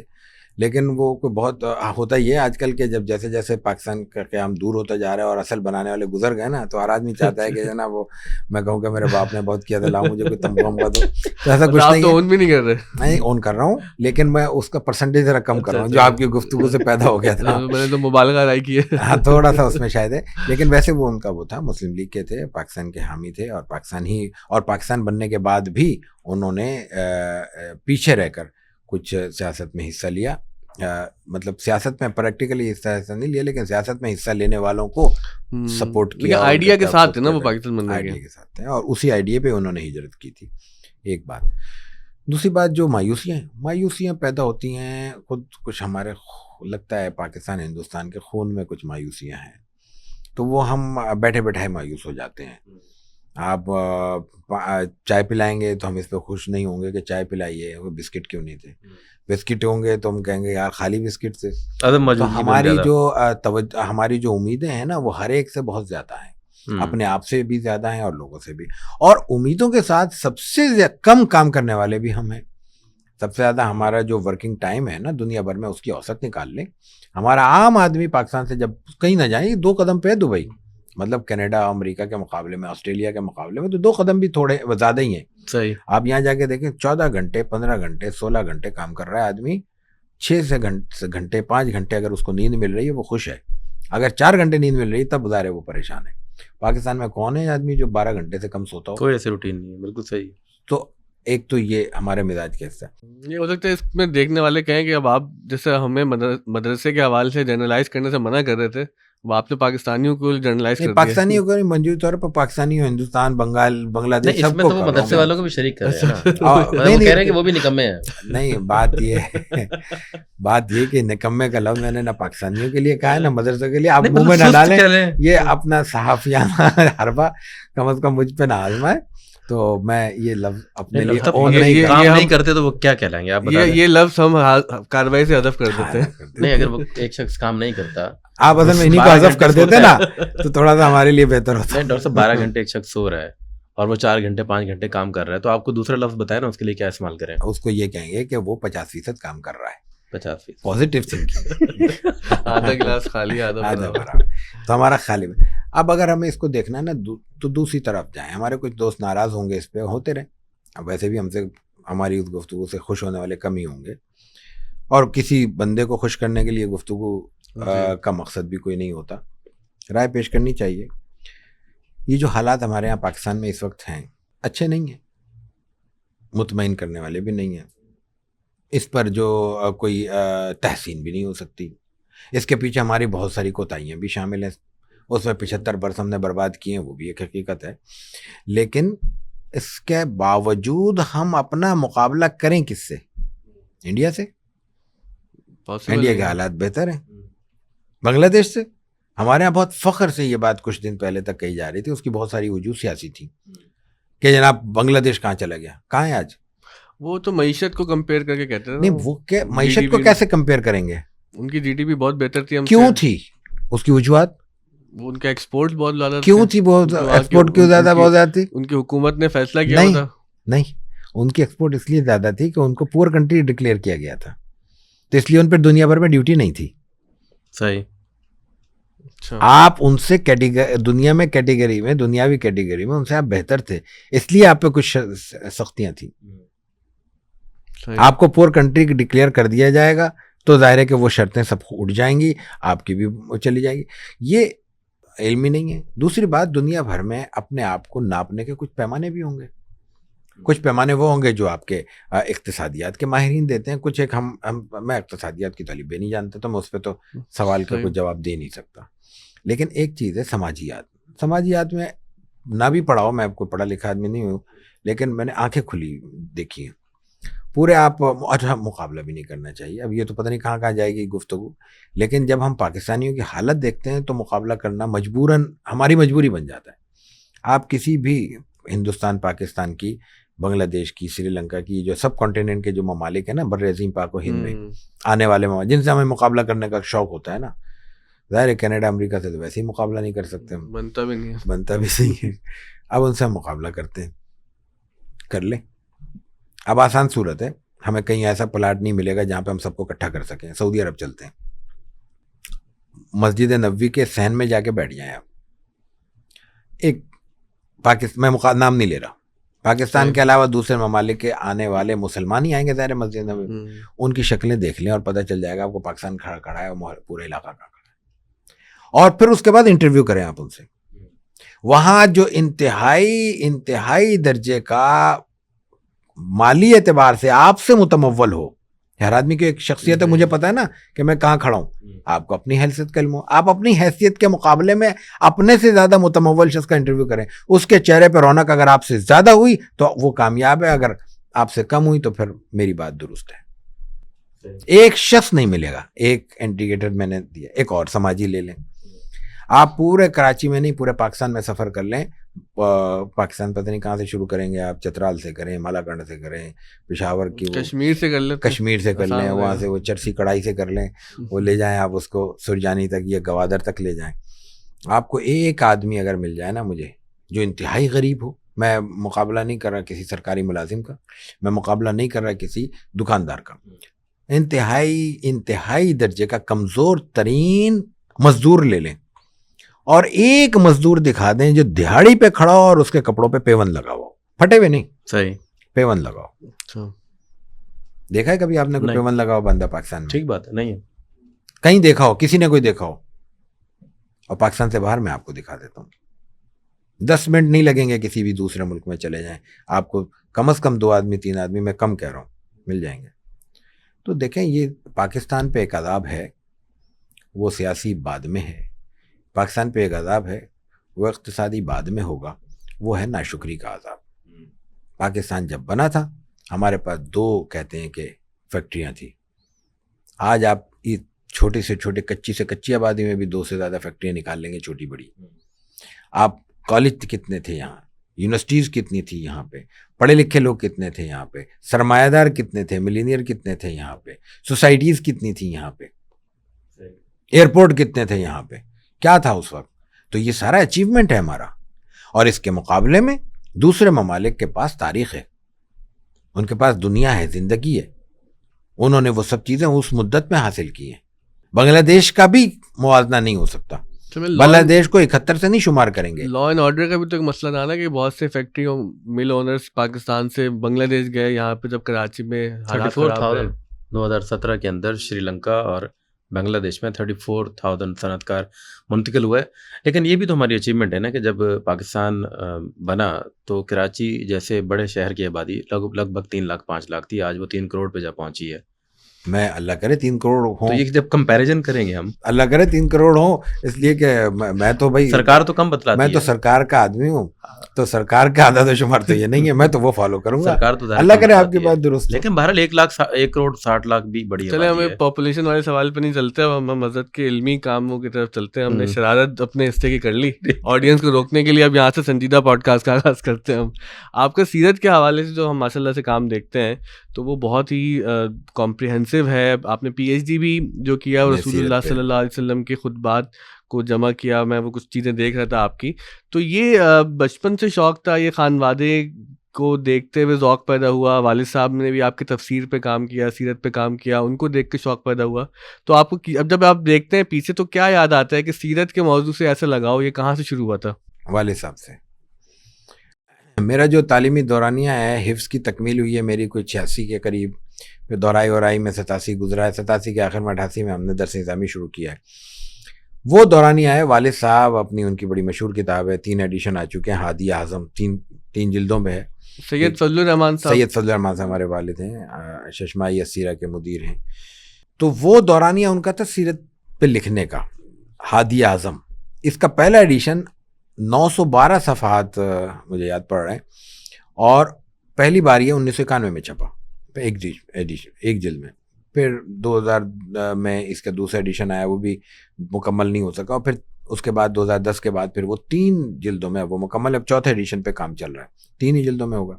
وہ وقت تھا کہ کتاب کا پڑھنے کا شوق تھا. اچھا ویسے بھی شوق یوں بھی پڑ گیا کہ چاروں طرف کتابیں تھیں. دادا جان کی چھوٹی سی لائبریری تھی, گھر میں تو گنجائش بہت زیادہ نہیں ہوتی, اس وقت بھی نہیں تھی, لیکن کتابیں تھیں.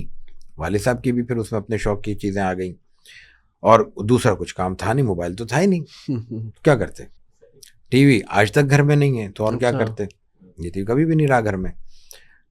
ریڈیو ایک ٹوٹا پھوٹا بھی والد صاحب کے پاس ہوتا تھا, اس زمانے میں BBC سنا کرتے تھے, تو وہ بھی نہیں.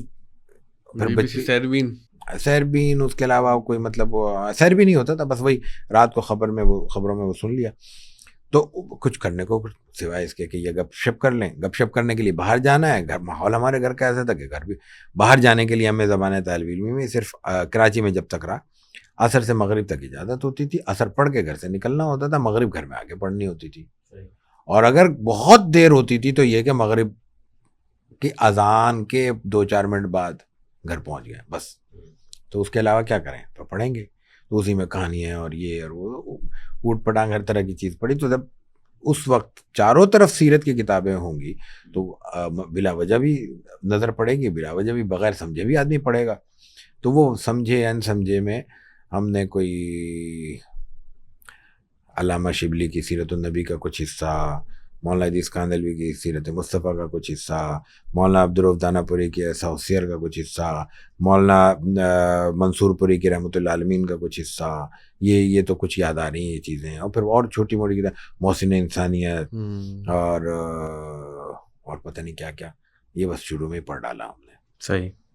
تو اس بس یوں سیرت کا ہے, یوں سمجھ لے ایک چارٹ لگ گئی. یعنی تقریباً یہ وہ دورانیہ تھا جب آپ حفظ کر چکے تھے؟ نہیں, درس نظامی چل رہا تھا, اولا ثانیہ سالسہ رابعہ میں, یہ سب سیرت اس طرح تھوڑی تھوڑی چلتی رہی. پھر وہ والد صاحب کا ایک ٹیکنیک بھی کام آئی. وہ میں اس لیے کہہ رہا ہوں کہ کوئی اگر سن رہا ہے تو وہ اس کو اپنے بچوں کے لیے, اولاد کے لیے, خصوصاً طلباء میں یہ استعمال کر سکتا ہے. یہ والد صاحب نے اس میں بھی کیا, تفسیر میں بھی کیا. پھر 91 میں والد صاحب کی ہادی اعظم شائع ہوئی. پھر اس کے بعد والد صاحب نے احسن البیان کے نام سے, احسن البیان فی تفسیر القرآن, انہوں نے تفسیر شروع کی قرآن شریف کی. پہلے وہ چھوٹے سائز میں 8 جلدوں میں آئی, اس کے بعد پھر وہ 4 بڑے سائز میں 4 جلدوں میں موجود ہے. اس کا جو نیا ایڈیشن ہے 2 جلد دوسرا احسن البیان کے نام سے. تو پھر 91 کے بعد انہوں نے وہ شروع کر دیا. 92 میں پہلی جلد آئی, 93 میں دوسری آئی, 96 میں تیسری آئی, 99 میں چوتھی آئی. تو اس دوران وہ تفسیر پہ کام کر رہے تھے, پہلے سیرت پہ کام کر رہے تھے. دونوں میں طریقہ کیا تھا, اچھا چھوٹا سا ہمارا مطلب گھر تو خیر اچھا خاصا معقول ہے, لیکن یہ کہ وہ مہمانداری کے اعتبار سے چھوٹا کہہ رہا ہوں, تو وہ بیچ ایک چھوٹی سی بیٹھک ہوتی تھی ہماری اوپر. یہ نیچے والا کمرہ نہیں تھا ہمارے پاس, کرائے پہ تھا. تو وہاں پہ کوئی مہمان آ گیا, میں دروازہ کھولا, میں نے لا کے بٹھا دیا. اب والد صاحب کو بتایا فلاں صاحب آئے, اچھا ہاں بٹھاؤ. وہ اپنے لکھنا پڑھنا کر رہے ہیں, مجھے اب کہہ رہے ہیں لاؤ بھائی چائے وائے لے آنا. ٹھیک ہے, اچھا یہ میں جا رہا ہوں, ادھر یہ دیکھنا یہ عبارت ہے, یہ ذرا ڈھونڈ دو. والد صاحب کہہ کے جا رہے ہیں صحیح یار یہ فلاں واقعہ وہ ہجرت کا واقعہ وہ نہیں مل رہا, یہ ابن کثیر نے کہاں لکھا ہے, یہ حلبی میں کیا ہے. اب ہم جھک مار رہے ہیں. واہ واہ, اچھا وہ دے دیا, ڈھونڈ دیا. اچھا یہ کہاں ہے, اچھا چلو یہ روایت ہے, ترجمہ کر دینا. اب ہمیں کہاں عربی, کہاں وہ ابتدائی دور ہے, تو پتہ نہیں کیا کیا ہوگا, کیا یا نہیں کیا, ایفرٹ کی ایک, لیکن ایفرٹ کی. وہ لغت کھول رہے ہیں, کتاب کھول رہے ہیں, غیر محسوس طریقے سے کتنا اچھا طریقہ جڑ گیا کتاب. اس کے بعد پھر کیا ہوا, احسن البیان پہ کام شروع کر دیا. تو احسن البیان میں تفسیر میں والد صاحب نے ایک چونکہ عوام کے لیے ہے, اس میں یہ جدت یہ رکھی ہے کہ ہر آیت پہ ایک عنوان قائم کیا ہے. اس آیت کا مرکزی خیال کیا ہے, وہ عنوان ہے. صحیح. تو مجھے دے دیا قرآن شریف ترجمہ پکڑا دیا, یا قرآن شریف دے دیا, یہ سورہ انفال ہے, اس کی آیتوں میں ہیڈنگ لگاؤ. اب ہیڈنگ لگانے کا مطلب کیا, ترجمہ تو پڑھوں گا نا, ترجمہ ریوائز ہو گیا. صحیح. ہیڈنگ لگا دی. ایک بار میں نے دیکھا بس بعد میں نے جو ہیڈنگ اچھا ہم خوش ہو رہے ہیں تفسیر میں ہمارا حصہ ہے, تھوڑے دنوں بعد دیکھا وہ کاغذ ایک ہی طرف پڑے ہوئے. بعد میں پکڑ میں آیا وہ. پھر میں نے پھر اس وقت تہرے بچپن کی ایک جو حص ہوتی ہے, پھر میں نے کہا اچھا مقابلہ کرتا ہوں. تو وہاں تو کچھ سے کچھ تھا. صحیح. تو یہ طریقہ یہ تھا کہ انوالو کیا نا, کتابوں کے ساتھ جوڑا, منسلک کیا. یہ اچھا ایک چھوٹی سی تشنگی رہتی ہے سوال میں نا, کہ تفسیر کا کام بھی والد صاحب نے اس طریقے سے لیا, اور سیرت کی کتابیں آپ دیکھتے ہی چلے آ رہے تھے, لیکن تفسیر کی بجائے آپ کا جو رجحان رہا وہ سیرت کی جانب رہا. تو یہ یعنی دونوں چیزیں سامنے تھی, لیکن سیرت کی جانب آپ زیادہ مبذول رہے, تو اس کی کیا خاص وجہ تھی؟ سیرت تھوڑا سا شاید آسان ہے, تساہل تو مزاج میں ہے نا, تو اس کی وجہ ہوگی کہہ سکتے ہیں. لیکن اصل چیز یہ تھی کہ یہ وقت تو تھا 93-94 تک کا. 95 میں ہم دور حدیث میں تھے, فائنل تھا. 95 جیسے ہی ختم ہوا, 96 میں ہمارے اس وقت خاندان میں کوئی اور والد صاحب سے اوپر بڑا نہیں تھا. 80 میں والد دادا جان کا انتقال ہو گیا تھا. اب میں بات کر رہا ہوں 95 کی. تو اس وقت ہمارے والد صاحب جن بڑوں سے مشورہ کیا کرتے تھے, جن چند شخصیات سے, اس میں ایک بڑا نام ڈاکٹر اولا مصطفیٰ خان صاحب کا تھا, مرحوم و مغفور. تو وہ دادا کے ہمارے خلیفہ تھے. ویسے وہ تو ان کا ایک الگ تعلق, لیکن یہ ہمارے تعلق تھا. والد صاحب اپنے بڑوں کی حیثیت میں عزت دیتے تھے, ان کے پاس جاتے تھے. وہ حیدرآباد میں ہوتے تھے. تو والد صاحب وہ جب ہو گیا, ہم نمبر بھی اچھے آ گئے اور پوزیشنیں بھی ہو گئی, تو وہ والد صاحب ان کو مٹھائی لے کے, جیسے طریقہ ہوتا ہے بڑوں کے پاس جانے کا, وہ ان کے پاس گئے اور مبارکباد دی. انہوں نے والد صاحب کو مبارکباد دی. میں نہیں ہوں اس نشست میں. تو والد صاحب نے کہا کہ بچہ پاس ہو گیا, تو مبارک ہونا, الحمدللہ. انہوں نے ڈاکٹر صاحب نے فوراً سوال کیا, اب کیا ارادہ ہے؟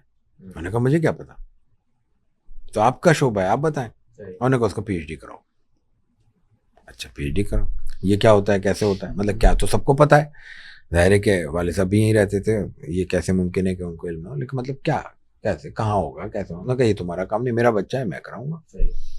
انہوں نے پھر اس کا وہ الگ کہانی ہے. اب یہاں سے ہمارا رخ تھوڑا سا لکھنے کی طرف آیا. انہوں نے پھر وہ بھیجا, پھر کوئی سنافسس ہم نے کراچی یونیورسٹی کا دیکھا, پھر اس کو کاپی کیا. کاپی کرنے مطلب اس کے فارمیٹ کو کاپی کیا. انہوں نے ٹاپک بھی انہوں نے دیا, اس ٹاپک پہ میں نہیں کر سکا, اس پہ داخلہ واخلہ نہیں ہوا. 2 سال وہ چیئرمین اور ڈین کے جو ہمارے مسائل ہوتے ہیں اس میں آپس میں لڑائی رہی. بالآخر پھر ہم نے شعبہ تبدیل کیا. تو وہ جب شعبہ تبدیل کر کے میں نے سپروائزر تبدیل کیا, شعبہ تبدیل کیا, تو پھر موضوع ہمیں ہمارے جو اس وقت مشرف ہوئے, جو ہمارے PhD کے مشرف ہیں, ہمارے استاد ڈاکٹر عبدالشہید نعمانی صاحب, انہوں نے ایک جملہ کہا, یہ 1998 کی بات ہے. انہوں نے کہا تمہارا موضوع, تمہارے والد کا موضوع تو سیرت ہے, تو تم پی ایچ ڈی سیرت میں کرو. اور انہوں نے ایسی تفنن کہا کہ والد صاحب سے مشورہ کرو, ہو سکتا ہے ان کے کوئی ان کے ذہن میں آئیڈیا میں موجود ہو, کچھ کام وہ کر رہے ہوں, اس کو آگے بڑھاؤ. میں نے والد صاحب ذکر کیا, انہوں نے کہا رسول اللہ صلی اللہ علیہ وسلم کے خطبات پہ کر لو. یہ آغاز ہوا. لیکن اس کے درمیان جب انہوں نے کہا نا کہ تمہارا موضوع سیرت ہے, اس کا مفہوم میں عرض کر دوں. 1996 میں وزارت مذہبی امور ہر سال ایک مقابلہ کرتی ہے, کمپٹیشن ہوتا ہے, کتابوں پہ بھی ایوارڈ دیتی ہیں اور وہ مضامین بھی لکھواتے ہیں, عنوان دیتے ہیں, اس کو مقالے 12 بلول کا ایک ایونٹ ہوتا ہے, پرانا چلا آ رہا ہے. تو 1996 کا جو مقابلہ تھا 1996 کا, اس کا اشتہار جب آیا وہ اخبار میں چھپتا تھا, اشتہار اب بھی چھپتا ہوگا. تو والد صاحب نے وہ اشتہار مجھے دیا کہ اس پہ لکھو. اس وقت موضوع تھا تعمیر شخصیت و فلاح انسانیت سیرت طیبہ کی روشنی میں. یہ ان کا مقابلہ تھا کمپٹیشن کا. اس وقت مقابلے میں 7 شعبے ہوتے تھے, 7 جغرافیائی حصے ہوتے تھے, 4 صوبے 7 تھے, ہاں 4 صوبے, فیڈرل کیپٹل اسلام آباد ہو گیا, کشمیر اور فاٹا. اچھا فاٹا ہوتا تھا 7. ہر علاقے سے 2 انعام ملتے تھے, اور انعام کی رقم بھی سن کے آپ کو ہنسی آئے گی, 4,000 اور 5,000 روپے ملتے تھے. لیکن بہرحال 96 میں 4,000 تھے, 5,000. تو وہ ہم نے مقابلے میں حصہ لیا اور دوسرا انعام مل گیا سندھ سے. اور دوسرا اس لیے ملا کہ وہ سندھ سے جو پہلا انعام تھا وہ اس وقت کی بہت بڑی سیرت کی شخصیت کو ملا تھا, جن سے اس وقت میرا تعارف تھا, یعنی غائب آنا تھا. اس لیے کہ جب والد صاحب وہ کام کر رہے تھے سیرت پہ, تو والد صاحب کے سامنے جو کتابیں موجود ہوتی تھی سیرت میں, ان میں نقوش کا رسول نمبر بھی تھا. نقوش کے رسول نمبر میں ڈاکٹر نثار صاحب کی بھی چیزیں چھپی ہوئی تھی. تو وہاں پہلی بار میں نے ان کو دور سے دیکھا, میں نے بھی ایوارڈ لیا اسٹیج پہ جا کے, انہوں نے بھی لیا. پہلا انعام ان کا تھا, ڈاکٹر نثار صاحب, دوسرا میرا تھا. یہ 96 میں لیا.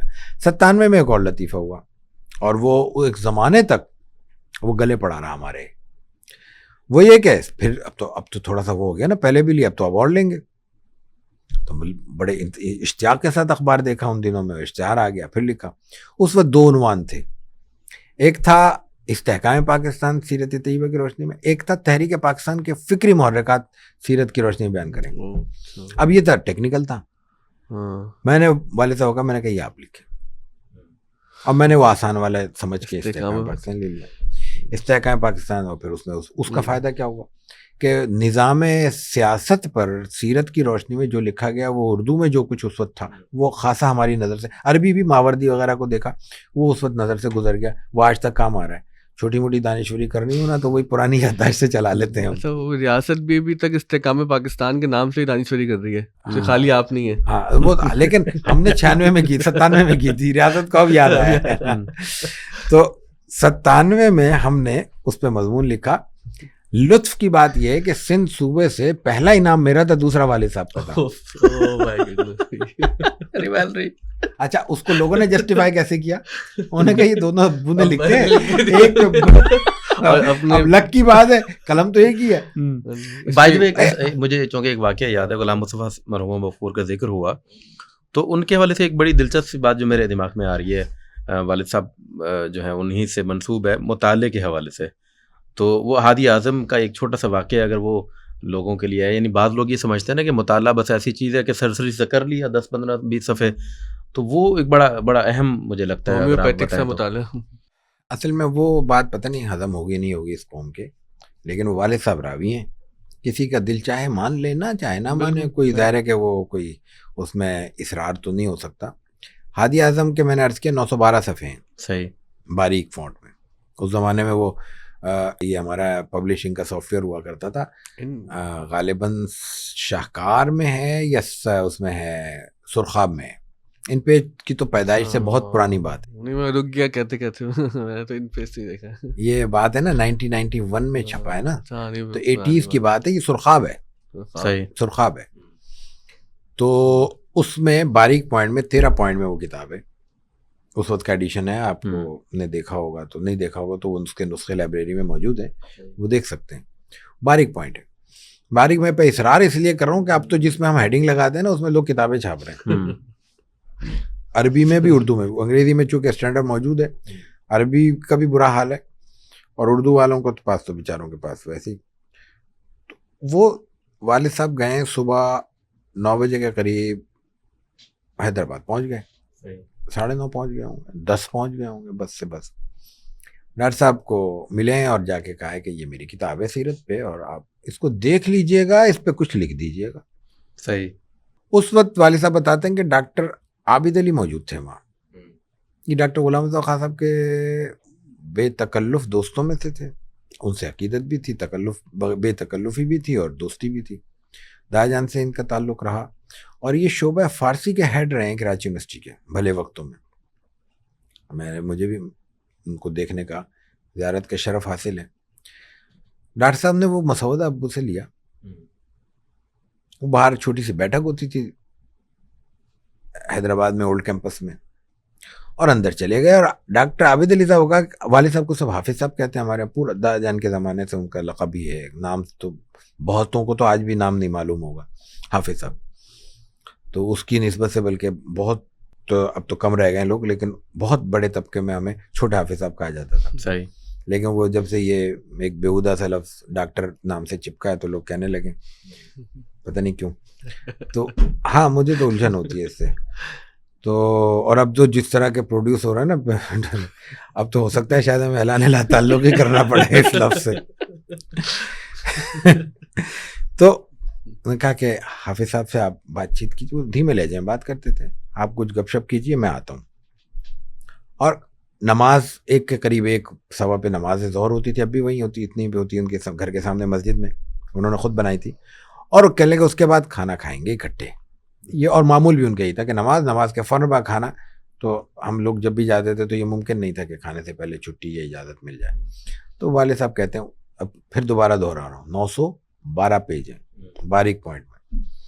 بہت سے بہت 10 بجے کا وقت ہوا, چائے پی لی ہے, چائے کے بعد گئے نا. اب والد صاحب 9 بجے بھی گئے تو آدھا پون گھنٹہ تو لگا ہوگا گپ شپ میں, خیر خیریت میں.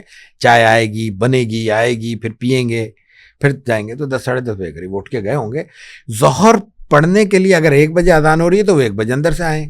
1:15 بجے, 1:15 نہیں ہے میرا خیال ہے, 1:45 بجے یا 1 بجے اذان ہو رہی ہے, وہ اندر سے اس وقت نکلے مسودہ ہاتھ میں. اور اس مسودے میں انہوں نے کہا ہے کہ میں نے جو دل سمجھ میں آیا وہ لکھ دیا, آپ دیکھ لیجئے گا. کیا بات, پورے 912 صفحے 912 لکھ دیا. لکھا تھوڑا ہی تھا, وہ لکھتے تھوڑا ہی تھے, وہ بھی چھپا ہوا کتاب کا حصہ ہے, آدھا صفحہ پون صفحہ. اچھا, والد صاحب کہتے ہیں کہ میں نے سوچا کہ بھائی کچھ دیکھ لیا ہوگا, نظر ڈالنی ہے نا, سر سے ہی ڈالنی ہے. اچھا, ہمارے پاس بھی کچھ لکھنے کے لیے آئے گا تو کیا ہوگا, ہم کو لفظ پڑھنا تو اس کے بھی ذہن میں نہیں ہوتا اور ہمارے لیے ممکن نہیں ہوتا. وہ والد صاحب اسی طرح نماز پڑھنے چلے گئے. نماز پڑھ کے کھانا وانا کھا کے اپنے رکشا پکڑا ہوگا, بس اسٹاپ پہ آئے ہوں گے, بس پکڑی کراچی آ گئے رات کو, مغربی عشاء میں. رات کو جب وہ بیٹھے ہیں دیکھنے کے لیے کہ ڈاکٹر صاحب نے لکھا کیا ہے, اور پھر مسودہ دیکھا ہے. ہاں, ایک جملہ انہوں نے بھی کہا کہ مسودہ بھی میں نے دیکھا ہے, کہیں کہیں محسوس ہوا تو نشان زد کر دیا, وہ بھی دیکھ لیجیے گا. تو انہوں نے کہا بھائی نشان زد کیا دیکھوں. تو ہر صفحے پہ تو شاید نہیں, ہر دوسرے تیسرے صفحے پہ قلم لگا ہوا. ارے واہ, پوری کتاب میں اس طرح. کیا بات. ہاں, بڑا مشکل ہے اس کو سمجھنا, لیکن اتنی جلدی ان کی پڑھنے کی رفتار اور پھر اس کو دیکھنا. ویسے اور کچھ مطالعے کی رفتار کو تیز کرنے کے لیے آپ بھی مطالعہ کرتے رہتے ہیں, اور خاص طور پہ جو طلبہ مدارس کے ہیں, اسکولس کے ہیں, سن دیکھ رہے ہیں, تو وہ کیا روٹین ہے کہ مطالعہ کرنا ہے یا کوئی اور اس کی خاص نہیں, مطالعہ کرنا. دیکھیں پریکٹس ہے, پڑھنا ہے, پڑھنے سے آئے گا, پڑھانا ہے, پڑھانے سے آئے گا, لکھنا ہے, لکھنے سے آئے گا. برین ٹریننگ ہوتی ہے, اور کوئی چیز نہیں ہے. پھر پڑھنے میں خاص طور پہ 2-3 چیزیں ہوتی ہیں. ایک, آپ کو سنجیدہ تحریر پڑھ رہے ہیں, رفتار کم ہوگی. فکشن پڑھ رہے ہیں تو رفتار زیادہ ہوگی. فکشن کے علاوہ اپنے سبجیکٹ پہ کچھ پڑھ رہے ہیں تو رفتار زیادہ ہوگی.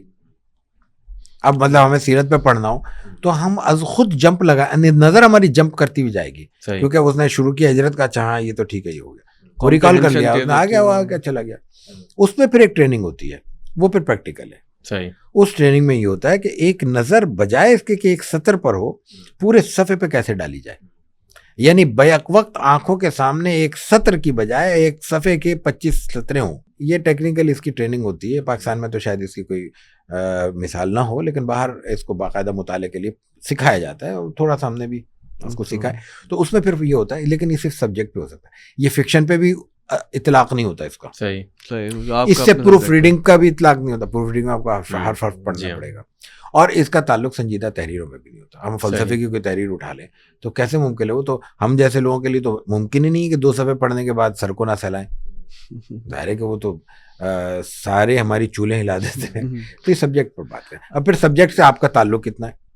اگر میں فلسفے کو بہت اجنبی نظر سے دیکھتا ہوں تو میرے لیے شاید صفحہ پڑھنا بھی اصطلاحات سے مانوس ہے یا نہیں ہے, نہیں اصطلاحات کے علاوہ تبان کوئی انس ہے, مطلب وہ اصطلاح کے معنی بھی پتہ ہونا ضروری نہیں, کانٹیکسٹ کے اندر وہ اصطلاح اپنے خاص معنی رکھتی ہے اس پورے انوائرمنٹ میں. اچھا, چونکہ آپ جانتے ہیں کہ ہمارے پاس مثلا کوئی 3000 کے قریب طلباء طالبات یہاں پڑھ رہے ہیں اسکول میں, تو اگر آپ ہمارے بچوں کو یہ بتائیں کہ وہ سیرت پڑھنے میں جب ان کی دلچسپی ہو, یا دلچسپی کیسے پیدا کریں, اور ابتدائی طور پر وہ کیا سفر کریں, کون سی کتابوں کو دیکھیں جہاں سے سیرت میں دلچسپی زیادہ ان کی ہو سکتی ہے. دیکھیں بچوں کے لیے تو سب سے بڑی بات یہ ہے کہ سطح دیکھنی پڑتی ہے. آپ پرائمری کے بچوں کی بات کر رہے ہیں, میٹرک کے بچوں کی بات, اگر پرائمری سے شروع کریں تو اس میں میرا خیال ہے اب تھوڑا سا ریوائز کرنے کی ضرورت ہوگی, لیکن میرے لیے بڑی آئیڈیل ہے. ایک سوال شاید آپ کے پہلے سوال کا حصہ ہو یہ بات میری, کہ میں نے سب سے پہلی کتاب کون سی پڑھی سیرت پہ, اس وقت ذہن میں نہیں آیا, لیکن وہ بھی دلچسپ چیز ہے. جب والد صاحب تو یہ کام کر رہے تھے یہ اپنی جگہ, لیکن جب ہمارا ابھی درس نظامی کا سلسلہ شروع نہیں ہوا تھا, یعنی حفظ مکمل ہوا تھا, اس وقت والد صاحب نے ایک دفعہ نونہال کا کوئی خاص نمبر چھپا تھا, وہ لا کے دیا ہمدرد کا. اچھا, والد صاحب کو کبھی بھی کوئی کہانی وانی سے دلچسپی نہیں رہی, ہمارے لیے بھی نہیں, خود تو نہیں پڑھی, ہمیں بھی ان کا یہ نہیں تھا کہ ہم پڑھیں, شوق نہیں تھا, ہم نے ڈٹ کے پڑھی. تو اس میں ایک جملہ کہا میں نے کہا یہ مجھے اس نونہال کے خاص نمبر, بڑا ضخیم ہوا کرتے تھے نمبر اس کے, سال نامے جو ہوتے تھے, اس سے کوئی دلچسپی نہیں. اس کے ساتھ ایک کتاب فری تھی, وہ فری کے لیے مہنگی کتاب خریدی, حالانکہ وہ کہتے تھے فری کتاب ویسے ہی چند پیسوں کی ہوتی, ٹکوں کی ہوتی. 32 صفحے کا کتابچہ, سب سے بڑا انسان رسول اللہ صلی اللہ علیہ وسلم کے لیے سیرت ہے, ہرے رنگ کا سرورق تھا, حکیم سعید صاحب کی کتاب تھی. پھر اس کے بعد میں نے دیکھا وہ تو کوئی کئی زبانوں میں اس کے ترجمے کیے ہیں ہمدرد نے. ہاں میرے پاس ہے, ہماری لائبریری میں آپ آئے, میں آپ کو دکھاؤں گا, پشتو میں اور سندھی میں اور پتہ نہیں کہاں, پنجابی میں, اور کئی پتہ نہیں 6 یا 7 زبانوں میں انہوں نے وہ ترجمے. تو ہمدرد بھی زندہ تھا, ادارہ تھا, اور بچوں کے لیے یہ 2-3 ہی ادارے تھے. ہمدرد, ہمارے دعویٰ اکیڈمی نے ایک لٹریچر پروڈیوس کیا ہے, ہمدرد نے پروڈیوس کیا, بس اور کہاں تھا.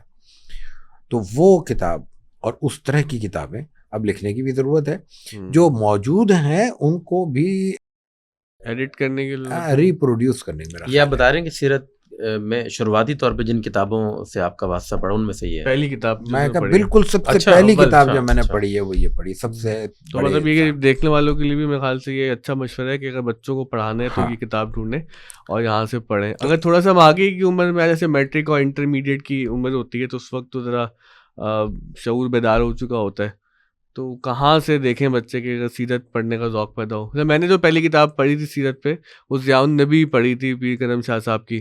تو اس میں یہ فائدہ ہوا کہ رسول اللہ صلی اللہ علیہ وسلم کے ولادت سے پہلے کے جو احوال تھے اور اس وقت کے زمانے سے ایک تعارف ہو گیا کہ کن حالات میں آپ صلی اللہ علیہ وسلم دنیا میں تشریف لائے. نہیں, جو عام طور پہ ہمارے ہاں ٹرینڈ سیٹر ہے نا کوئی کتاب, تو وہ علامہ شبلی کی ہے. علامہ شبلی نعمانی کی کتاب بلکہ دلچسپ چیز ہے, قبولیت کے ہیں, مقبولیت کے ہیں, جو چاہیں عنوان دیں. علامہ شبلی نعمانی کی کتاب ایک الگ ذوق کی ہے. اس رحمۃ للعالمین سید سلیمان منصور پوری کی کتاب انہی کے معاصر الگ ذوق کی ہے. بلکہ ایک صاحب نے بڑا اچھا تبصرہ کیا کہ شبلی کی کتاب دماغ سے لکھی گئی ہے اور منصور پوری کی کتاب دل سے لکھی گئی ہے. یہ مفہوم نہیں ہے کہ علامہ شبلی کے پاس دل نہیں تھا یا ان کے پاس دماغ نہیں تھا, مطلب یہ کہ اس میں وہ کیفیت غالب ہے, ذوق کی علامت. اس میں اس کے باوجود ایک ہی عہد کی 2 کتابیں ہیں اور دونوں مقبول کتابیں ہیں, آج تک چھپتی چلی آ رہی ہیں. تو ظاہر مقبولیت کی علامت ہے نا, 100 سال سے تو زائد ہو گئے نا. صحیح, بالکل 100 سال سے تو زائد ہو گئے. علامہ شبلی کی کتاب کی پہلی جلد 1918 میں چھپی ہے, تو آج 2024 میں بیٹھے ہیں, بلکہ 24 کے اختتام پر بیٹھے ہیں. تو اچھا لکھی نہیں گئی اس وقت, لکھی تو 1914 میں شبلی کا انتقال ہو گیا, تو وہ اس سے پہلے لکھ چکے ہیں, تو کتاب تو اس سے بھی قدیم ہوئی نا تحریر کے اعتبار سے. اشاعت کے اعتبار سے 18 کی بات ہو رہی ہے, جلد اول کی. صحیح. تو ایک ہی عہد میں دونوں کتابیں لکھی گئیں.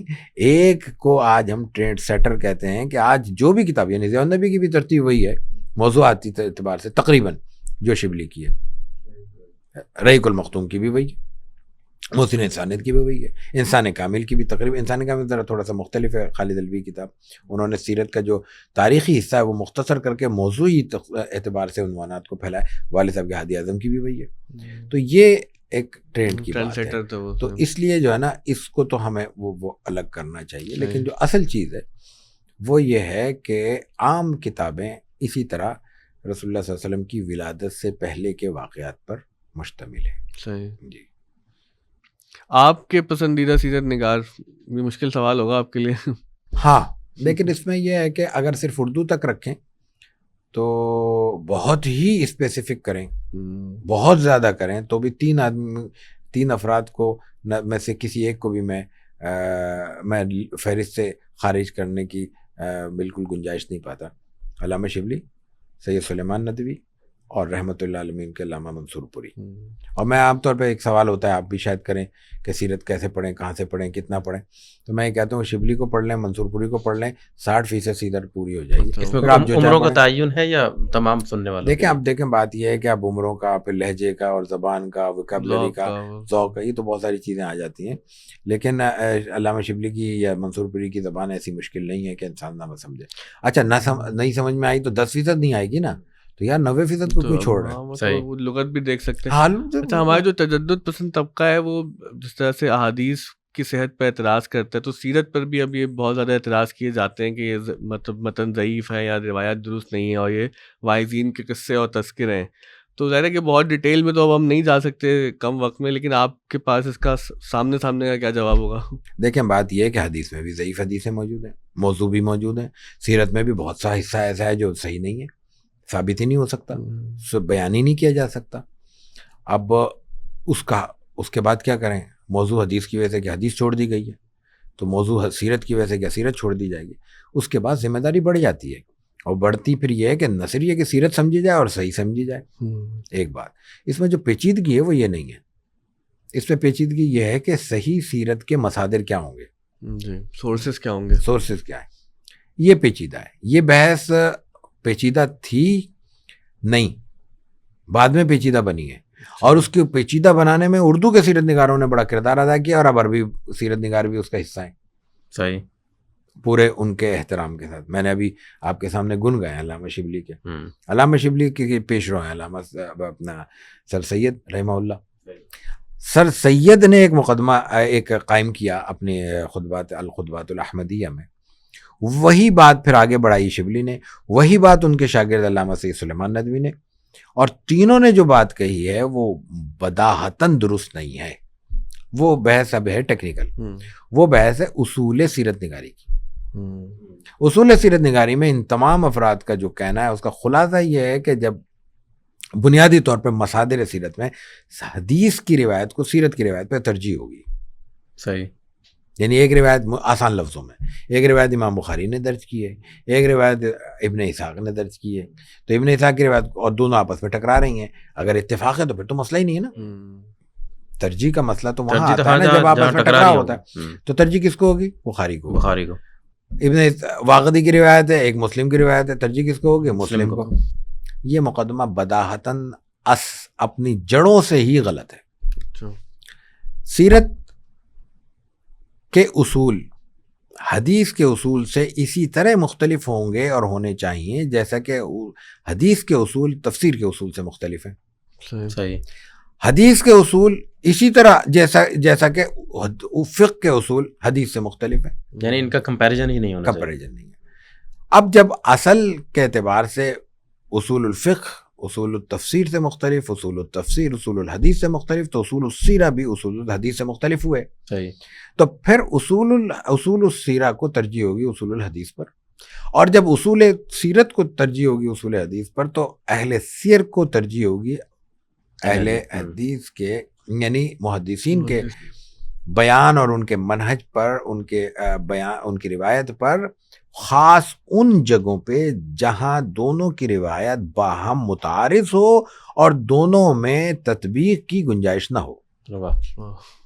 اگر تطبیق ہے تو اول تطبیق ہی ہے، صحیح، لیکن تطبیق ممکن نہیں ہے تو پھر ترجیح کس کو ہوگی؟ اصولاً سوائے اس کے کہ اہل سیر کی یا سیرت نگاروں کی روایت کو ترجیح دینا بھی ممکن نہ رہے. کوئی وجہ ہے، بذاہتاً نظر آ رہا ہے کہ بات غلط ہے تو غلط ہے، تو ٹھیک ہے غلط ہے، لیکن اصولاً ترجیح ان کو ہوگی. استثناء الگ ہے، صحیح، قانون یہ ہے. قانون. اب میں نے ایک جملہ کہا کہ یہ بحث اٹھائی گئی ہے سر سید سے اٹھی ہے یا بعد میں اٹھی ہے. سر سید سے جو اٹھی ہے اس کی ایک ٹیکنیکل وجہ ہے، اس کی لاجک سمجھ میں آتی ہے. وہ دور ہے، اچھا سر سید نے سیرت نہیں لکھی، سیرت پہ کیے گئے اعتراضات کا جواب دیا ہے. ایک ہے مقصد متعین کر کے کسی پہ اصلاً کام کرنا، ایک ہے کسی اور کے کام کو بنیاد بنا کر اس پہ رد کرنا یا تنقید کرنا. جو سر سید صاحب نے نقد کی روایت، تنقید کی روایت وہ ایک الگ روایت ہوتی ہے، صحیح، ایک ہے تحقیق کی روایت وہ الگ روایت ہوتی ہے. اب آپس میں ان دونوں کا فرق تو واضح ہے. علامہ اپنا سر سید رحمہ اللہ کا معاملہ یہ ہے. اچھا ان کے سامنے ہدف کیا ہے جو ان کی تحریر سے، ان کے خطوط، مکاتب اور ان کی اپنی کتاب سے معلوم ہوتا ہے؟ وہ ہے مستشرقین کے اعتراض کا جواب دینا، مسلمانوں کو مطمئن کرنا نہیں. اوکے. اب ایک شخص ہے وہ انگلینڈ میں پادریوں کے اجتماع میں کھڑے ہو کے بیان کر رہا ہے، اور ایک شخص ہے وہ کراچی میں، نئی کراچی میں یا گودرا کی مسجد میں بیان دے رہا ہے. دونوں کے لینگویج میں فرق ہوگا، لہجے میں فرق ہوگا، اسلوب میں، وکابلری میں فرق ہوگا، اس کے مقاصد میں فرق ہونے کی وجہ سے اس کے منہج میں فرق ہوگا. اس پس منظر میں جب سر سید نے یہ بات کہی تو وہ ان کے خیال میں درست ہوگی، لیکن اس کو کاپی نہیں کیا جانا چاہیے تھا، وہ آگے نہیں بڑھنی چاہیے تھی. پھر اللہ کا بھی الگ نظام ہے. اس میں جو ایک انہوں نے خاص اسپیسیفک ایک نقطہ یہ اٹھایا کہ واقدی امام میں سیرت ہیں، 207 میں ان کا انتقال ہوا ہے، وہ معتبر نہیں ہے.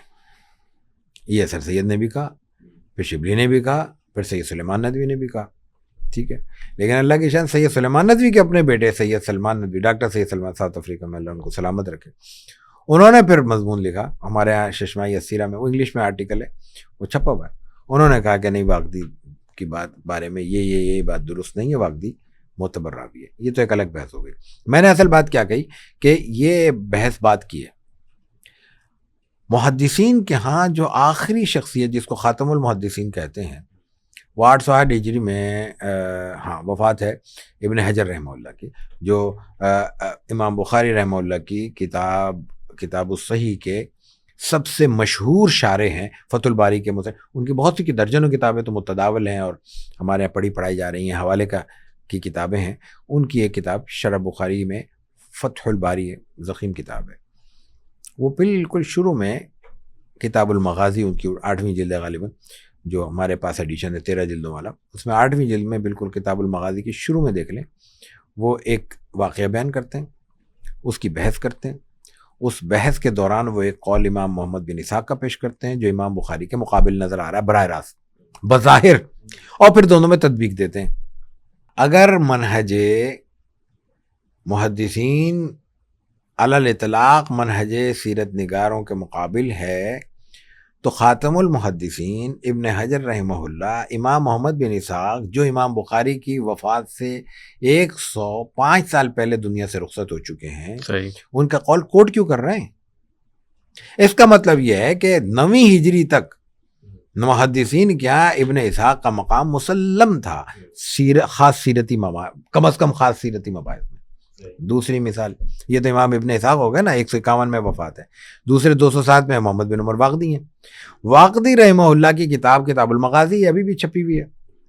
اسی واقدی کی کتاب المغازی کا خلاصہ ابن حجر رحمہ اللہ نے اپنے قلم سے کیا، المنتقا کے نام سے چھپ گیا ہے. کسی کی کتاب کا خلاصہ کون کرتا ہے؟ جو اس سے متفق ہو، جو اس کا معترف ہو، جو اس کا قدرداں ہو. بالکل.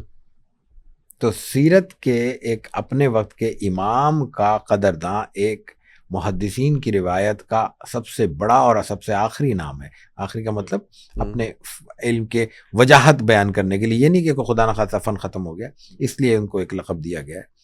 تو اس سے اندازہ کیا جا سکے گا میرا خیال ہے کہ میں کیا کہنا چاہ رہا ہوں کہ یہ اصول سیرت بالکل الگ چیز ہے اور مناہج کے اعتبار سے ان کو پیش نظر رکھنا چاہیے.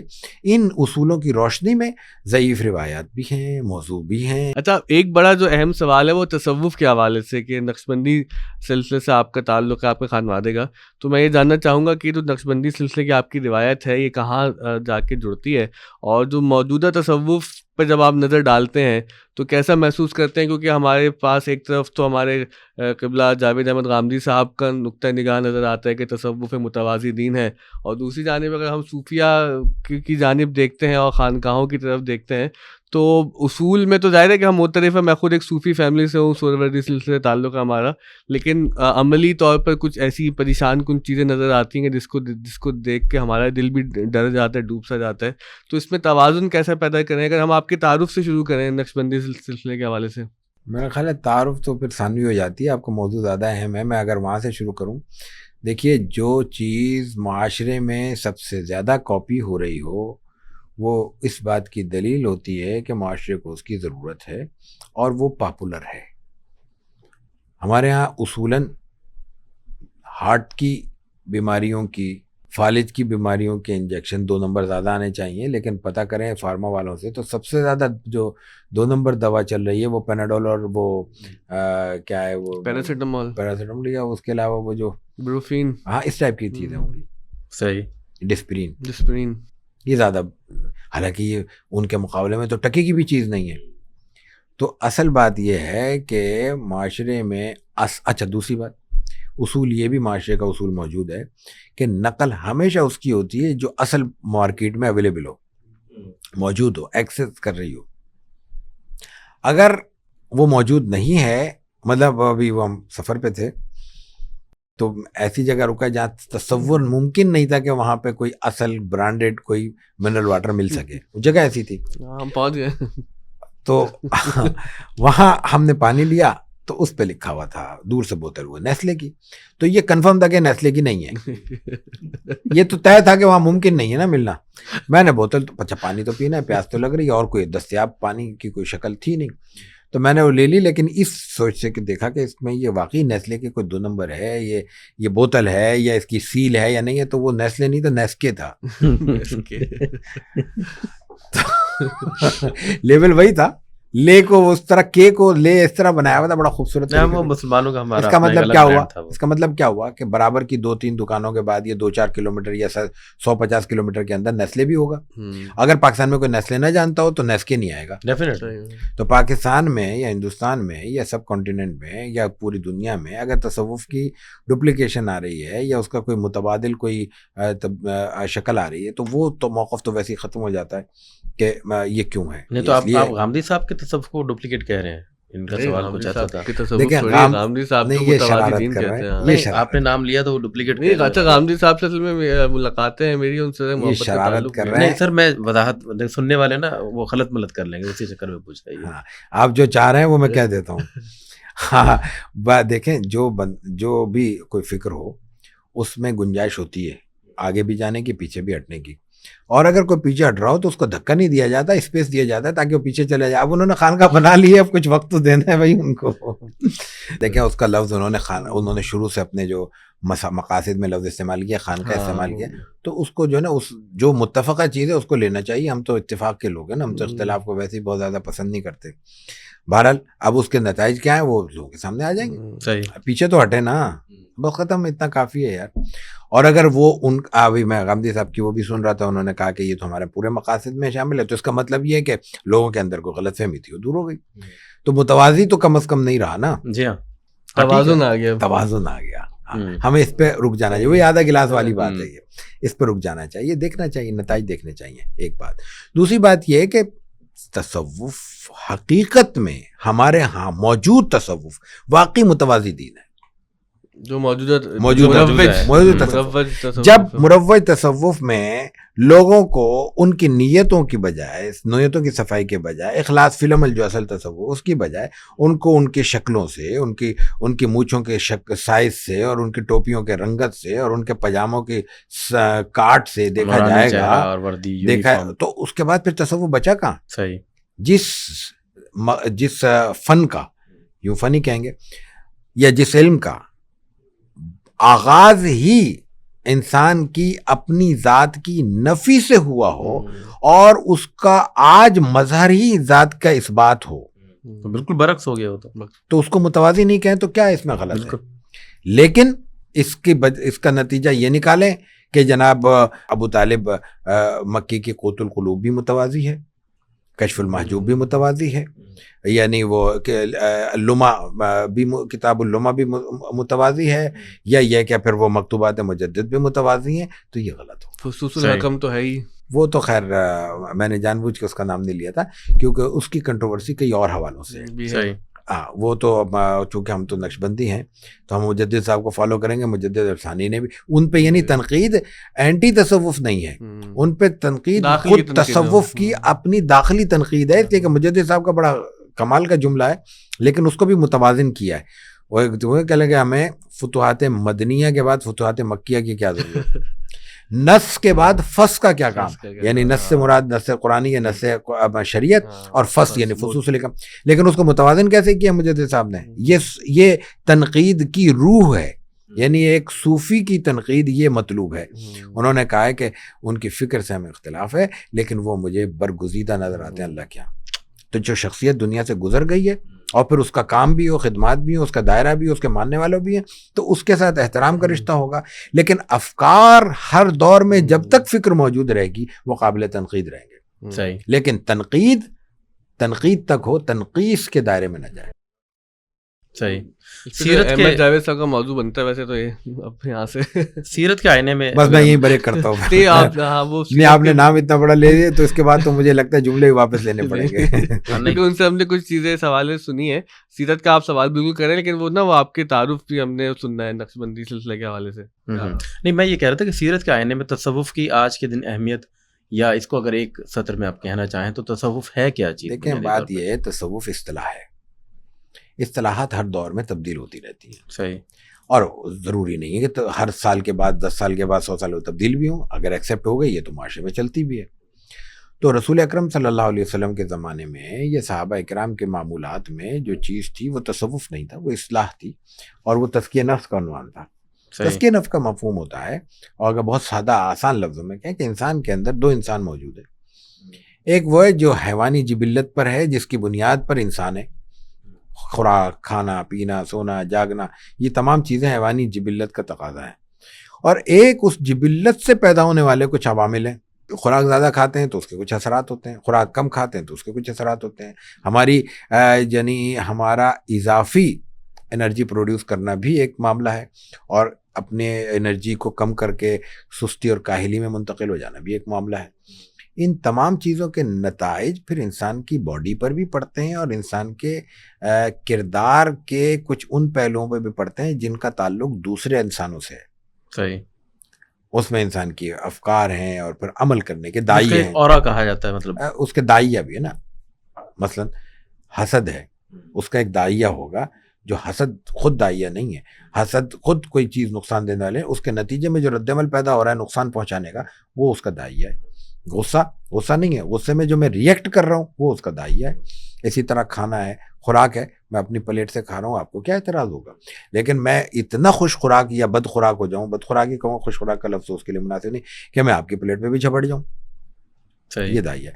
تصوف بنیادی طور پہ یا تزکیہ نفس یہ ہے کہ میں اپنی آپ کو اپنی پلیٹ تک محدود کر لوں. صحیح. میں اپنے آپ کو اپنی چادر تک محدود کر لوں، میں اپنے آپ کو میں اپنے گھر تک محدود کر لوں. محدود کرنے کا مطلب میں بند ہو کے نہیں بیٹھوں، لیکن میں کہوں یہ میرا گھر ہے، بس اپنے دائرہ کار، اپنا دائرہ اختیار. آپ کے گھر پہ میری بری نظر نہ ہو، آپ کے دائرہ کار پہ میری بری نظر نہ ہو. حسد اسی کے پیدا ہوگا. ایک جو انسان کا توسیع پسندانہ مزاج ہے وہ اسی سے پیدا ہوگا، اور اس میں توازن اس فکر سے آئے گا. تو اصل میں تزکیہ نفس تہذیب نفس کا نام ہے. اور تہذیب کے لیے بہت آسان مثال اگر میں عرض کروں کہ ہمارے گھر کے دروازے کے باہر ایک درخت ہے، اس درخت میں کچھ شاخیں ہیں، اور وہ ہم نے ہریالی کے لیے اور ماحول کی خوشنمائی کے لیے یا ماحول میں ایک اچھا تاثر پیدا کرنے کے لیے لگایا ہے، لیکن اس کی شاخیں بڑھ گئی ہیں اور وہ درخت کے دروازے کے اوپر آ گیا. اب میں اپنی ٹوپی کے ساتھ نکلتا ہوں, داڑھی کے ساتھ نکلتا ہوں, تو وہ میری ٹوپی سے بھی الجھتا ہے, داڑھی سے بھی الجھتا ہے. ہمارے گھر سے کوئی خاتون نکل رہی ہیں دوپٹہ اوڑھ کے یا چادر اوڑھ کے یا جو بھی حسب توفیق حجاب لے کے برقعے میں, اس کے سے بھی الجھ رہا ہے. اب ایک صورت تو ہے میں اسے جڑ سے کاٹ دوں, یہ متوازی دین کا تصور ہے, اور ایک یہ کہ میں اس کی اضافی شاخیں کاٹ کے اس کو ایک خوشنما شیپ دے دوں. تو مقصد بھی حاصل ہو گیا, ماحول میں جو ایک ہریالی کی ضرورت ہے, ریکوائرمنٹ ہے ہماری, یعنی فطری ضرورت ہے, وہ بھی پوری ہو گئی, اور اس کی جو مضرت ہے وہ بھی ختم ہو گئی. آج کے جو پیر ہیں بس ان کی شاخیں بڑی ہوئی ہیں, ورنہ ہیں ضروری وہ نہیں, بشرطے کہ وہ درخت دروازے کے کونے پہ لگا ہوا ہو. بعض جو ہے نا درخت دروازوں کے اوپر وہ گائے ہیں, اور وہ شاخ ڈیوڑی پہ کھڑے ہوئے ہیں, تو ہمارا گھر سے نکلنا مشکل ہوگا. وہ شاخ نازک پہ آشیانہ نہ بنائے نا. اچھا, آپ کے اگر وہ نقشبندی سلسلے کے حوالے سے, نقشبندی تو خیر ہم تو نام نہاد سے نقشبندی ہیں, ظاہر ہے کہ بڑوں کی چیز ہے. اب ہماری زبان سے تو وہ لفظ بھی, وہ نسبتیں بھی شاید گستاخی کے درجے میں آ جائیں, یا جرأت و جسارت ہو.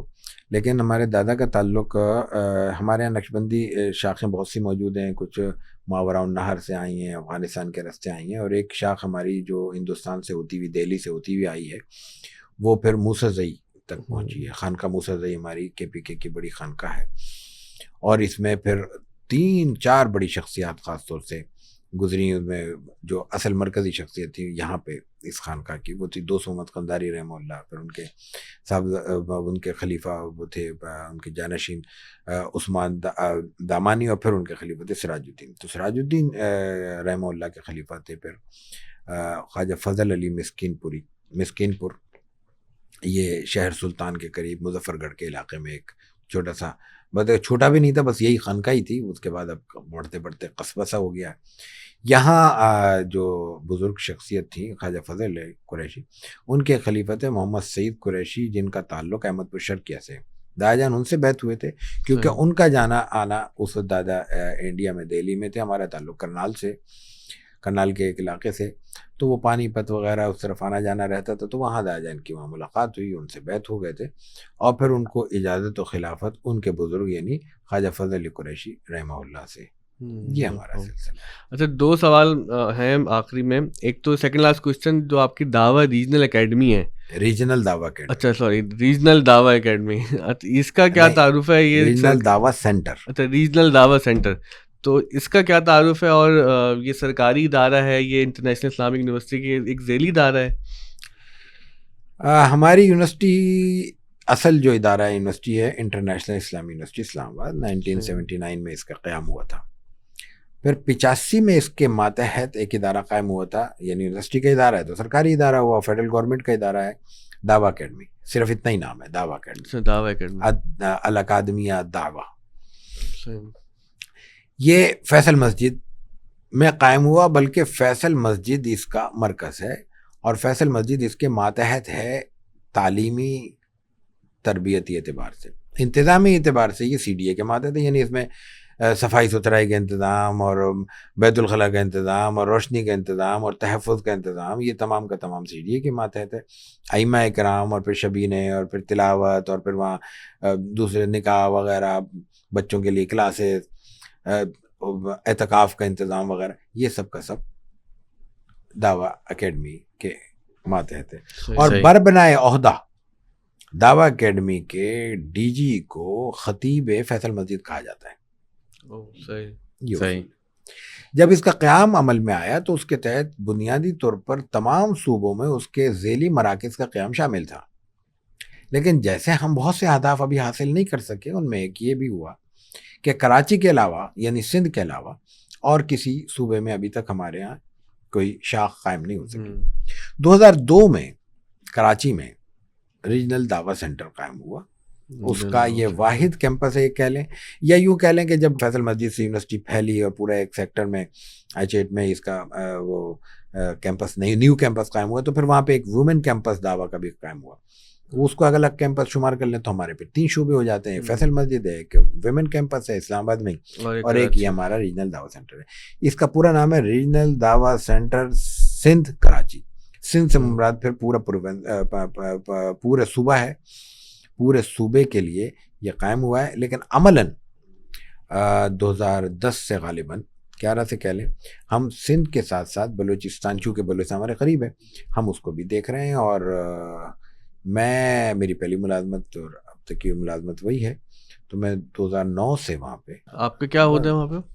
عہدہ تو کچھ نہیں ہے، بس منصبی اعتبار سے یا یہ کہ اس کے اعتبار سے چونکہ ہم سینئر تھے تو اس لیے ہمیں انچارج بنایا گیا ہے. وہ آپ کے زیر انتظام جو فنکشن زیر انتظام تو حکومت کے ہے، وہاں ورک شاپ وغیرہ ہم اور تو یہ چیزیں سرکار بھی کے ہوتی ہیں. نوکر ہیں. ورک شاپس وغیرہ بھی ہوتی ہیں. اب تک کتنی کروا چکے ہیں یا کون سے پروگرام ہیں جو وہاں ہو چکے ہیں اس طرح کے؟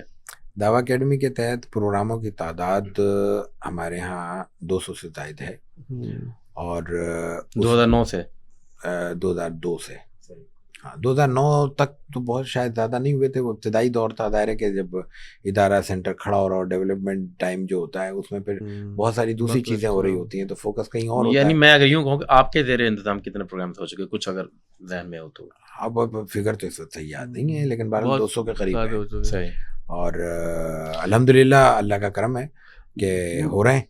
اور بلکہ خوشی کی بات یہ ہے، میں آپ کا جو سوال اندر سے آ رہا ہے اس کو میں تھوڑا سا توقف کرتے ہوئے میں عرض کر دوں کہ کرونا کے دوران بھی الحمدللہ ہمارا سینٹر فعال رہا ہے اور اس میں وقفے سے پروگرام ہوتے رہے. آج بھی میں یہاں آیا ہوں. وقفے کے 2 مہینے کے لوگوں میں بھی وقفہ تھا بیٹھنے میں.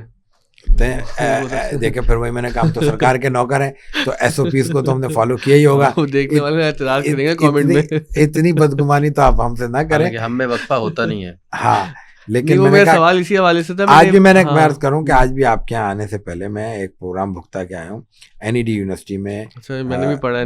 2 دن کی ہماری ورک شاپ تھی. الحمدللہ ہمارے پاس ابھی وہ تہذیب صاحب تشریف لائے تھے NED سے، اور انشاءاللہ سروش لودھی صاحب جو VC ہیں انشاءاللہ وہ بھی آنے والے ہیں. تو میرا سوال آپ کی اکیڈمی کے حوالے سے تھا. میں انٹرنیٹ پہ کچھ چیزیں پڑھ رہا تھا آپ کے بارے میں، تو وہاں پہ ہم نے دیکھا کہ مختلف شعبہ زندگی کے لوگ آتے ہیں، صحافی حضرات بھی آ رہے ہیں، لکھاری بھی آ رہے ہیں. تو جو پھر آپ کی آڈینس ہوتی ہے پھر اکارڈنگلی ان کے لیے کوئی ٹریننگ ڈیزائن کی جاتی ہے؟ دعوی اکیڈمی کا جو بنیادی تصور تھا، جو قیام کا محرک تھا، وہ یہ تھا کہ ہمیں ہر شعبہ زندگی کے لیے ایسے ادارے کی ضرورت ہے جو ان میں بنیادی اسلامی تعلیمات فراہم کر سکے. صحیح. اب اس کو ہم کہتے ہیں اسلامک اورینٹیشن، اسلامی تعارف اسلام کہہ لیں. اب اس میں پھر جو حکمت عملی طے کی گئی شروع دن سے، اور جس کو ہم کسی حد تک ظاہر اپنی صلاحیت کے اعتبار سے فالو کرنے کی کوشش کرتے ہیں، وہ یہ کہ ہر شعبے کی کچھ اپنی تقاضے ہیں، اور ایک مجموعی طور پر ایک مسلمان کے ہونے کی حیثیت سے ہمارے کچھ تقاضے ہیں تو ان کو ملا لیتے ہیں. مثلا میڈیا ورک شاپ ہے تو ہم اس میں میڈیا کو بھی دیکھیں گے، اور بطور میڈیا پرسن ہماری اسلامی ذمہ داریاں کیا ہیں. تو کچھ چیزیں تو کامن ہوتی ہیں اور کچھ چیزیں اسپیسیفک ہو جاتی ہیں، اور کچھ چیزیں پھر ان کے موضوع کے اعتبار سے ہوتی ہیں. تو ان دونوں کو دیکھتے ہیں. تو ہمارا جو خاص ہدف ہوتا ہے وہ ادارے اور خاص طور پر اساتذہ ہوتے ہیں. تو ہمارے جو سب سے زیادہ نمبر آف پروگرامز ہیں وہ اساتذہ کے لیے. پھر اساتذہ کے لیے ہو گئے یونیورسٹی اساتذہ، کالج اساتذہ، اسکول اساتذہ، پرائمری اساتذہ، میل اساتذہ، فیمیل اساتذہ، اور پھر آپ کا پسندیدہ موضوع مدارس کے اساتذہ.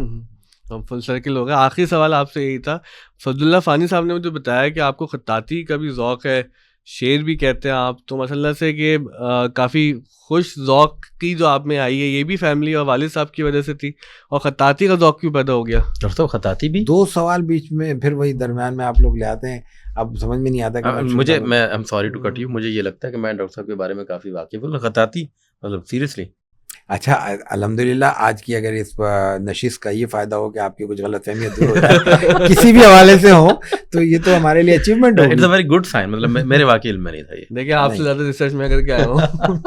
اچھا آپ نے ابھی کہا کہ میں نے کچھ ریسرچ کی ہو، مجھے بھی وہ لنک ونک دیجیے گا. مجھے آئیڈیا نہیں ہے کہ میرے متعلق کیا شہر میں مشہور ہوا. ہاں تو فانی تو ہمارے شہزادہ ہے، وہ تو جو چاہے ہمیں کہہ دے. خطاطی کا مجھے کوئی عملی تجربہ نہیں ہے. مطلب شوق تو رہا ہے، ہم نے کسی زمانے میں اب اس سے پتہ نہیں آپ لوگ یہ سمجھیں گے کہ میں کوئی زمانہ قبل از مسیح کا ہوں.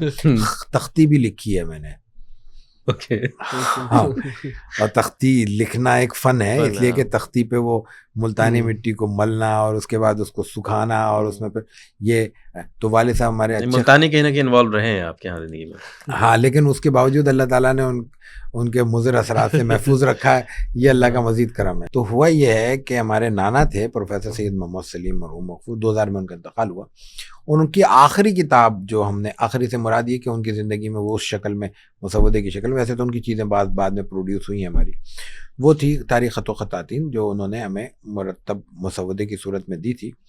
اس میں انہوں نے پورے خطاطی کی تاریخ کو یوں سمجھ لیجئے کہ کوزے میں بند کیا ہے, اور اس میں پھر مختلف اسکول آف تھاٹ جو خطاطی کے یعنی کیلیگرافی کے, ٹرکش ہے, اپنا عرب ہیں, اس میں مصر ہے, اور پھر یہ آپ کا ایران ہے, اور پھر پاکستان ہے, پاکستان میں خط لاہوری اور خط دہلوی اور یہ, پھر اس کو انہوں نے آغاز کیا ہے تحریر سے, خط کہاں سے شروع ہوا, یہ تمام پوری تاریخ ہے 464 بڑے سائز کے صفحات پر, یہ میں نے ایڈٹ کی ہے, اور یہ ہماری پہلی باقاعدہ کوئی مرتب شدہ کتاب یہ تھی, اور ایک زمانے سے ختم ہے. اب اللہ کرے کوئی صورت بنے, اب تو آج کل تو بد سلیقگی سے کوئی چیز چھاپنا مشکل ہے, خدا کے خطاطی کتاب سلیقے سے ہم چھاپ سکیں تو ہمارے اس سے تو باہر ہے. باقی وہ شاعری کا جو معاملہ ہے یہ نادر تخلص کرتے ہیں, انہوں نے نادر کے بعد بھی ایک لفظ بتایا مجھے, وہ گولوی. ہاں تو فانی کی شرارتیں ہیں, اب آپ ان کو بھی بٹھایا ہوا ہے, اب آپ نے بغیر بٹھائے فانی کو بھی ایڈ کر لیا, تو شاعری والی تو نہیں. حال یہ کہ اب شاعری اچھی لگتی ہے بس. کچھ سنائے نا, اب ہم یہیں پہ پوڈ کاسٹ کا اختتام کریں گے, کچھ آپ کے شعر سن کے. تو مشکل بات ہے, اور سچی بات یہ ہے مجھے تو غالب کے شعر یاد نہیں ہوتے, اپنے کیا خاک یاد ہوں گے. اگر آپ نے موبائل سے آپ وہ شعر برآمد کر لیں, اگر کوئی چیز مل سکے تو وہ آپ کا نصیب ہے, لیکن وہ پھر اگر کوئی ایک آدھ نعت کا شعر عرض کر تو زیادہ بہتر نہیں ہے. جو آپ پسند سنا. اسم آپ کا ہے نظام آپ کا, یہ عالم ہے سچ مچ غلام آپ کا. وہ نظروں کو تسخیر کرتا ہوا دلوں میں اترتا پیام آپ کا. عجب ہے یہ دنیا, عجب ہے یہ دنیا, بیاں کیسے ہو, بیاں کیسے ہو, سکوت آپ کا ہے کلام آپ کا. بہت خوب. عجب ہے یہ دنیا, بیاں کیسے ہو, سکوت آپ کا ہے کلام آپ کا. میں اوروں سے نادر ملوں کس لیے, صبح آپ کے ہیں تو جام آپ. سبحان اللہ. بہت بہت شکریہ ڈاکٹر صاحب آپ کے تشریف آوری کا. عرفان بھائی بہت بہت شکریہ آپ کا. جو آپ کے شعر سے وہ احمد جاوید صاحب کا ایک شعر یاد آ رہا ہے, اس پر ہم آج کی گفتگو کا اختتام کرتے ہیں کہ کاش اس بات سے محفوظ رہیں یہ لب و گوش جو میرے سید و سردار نے فرمائی نہیں. بہت بہت شکریہ آپ تمام حضرات کے جنہوں نے پوڈ کاسٹ دیکھا. اپنی رائے سے اپنے فیڈ بیک سے ضرور آگاہ کیجیے گا.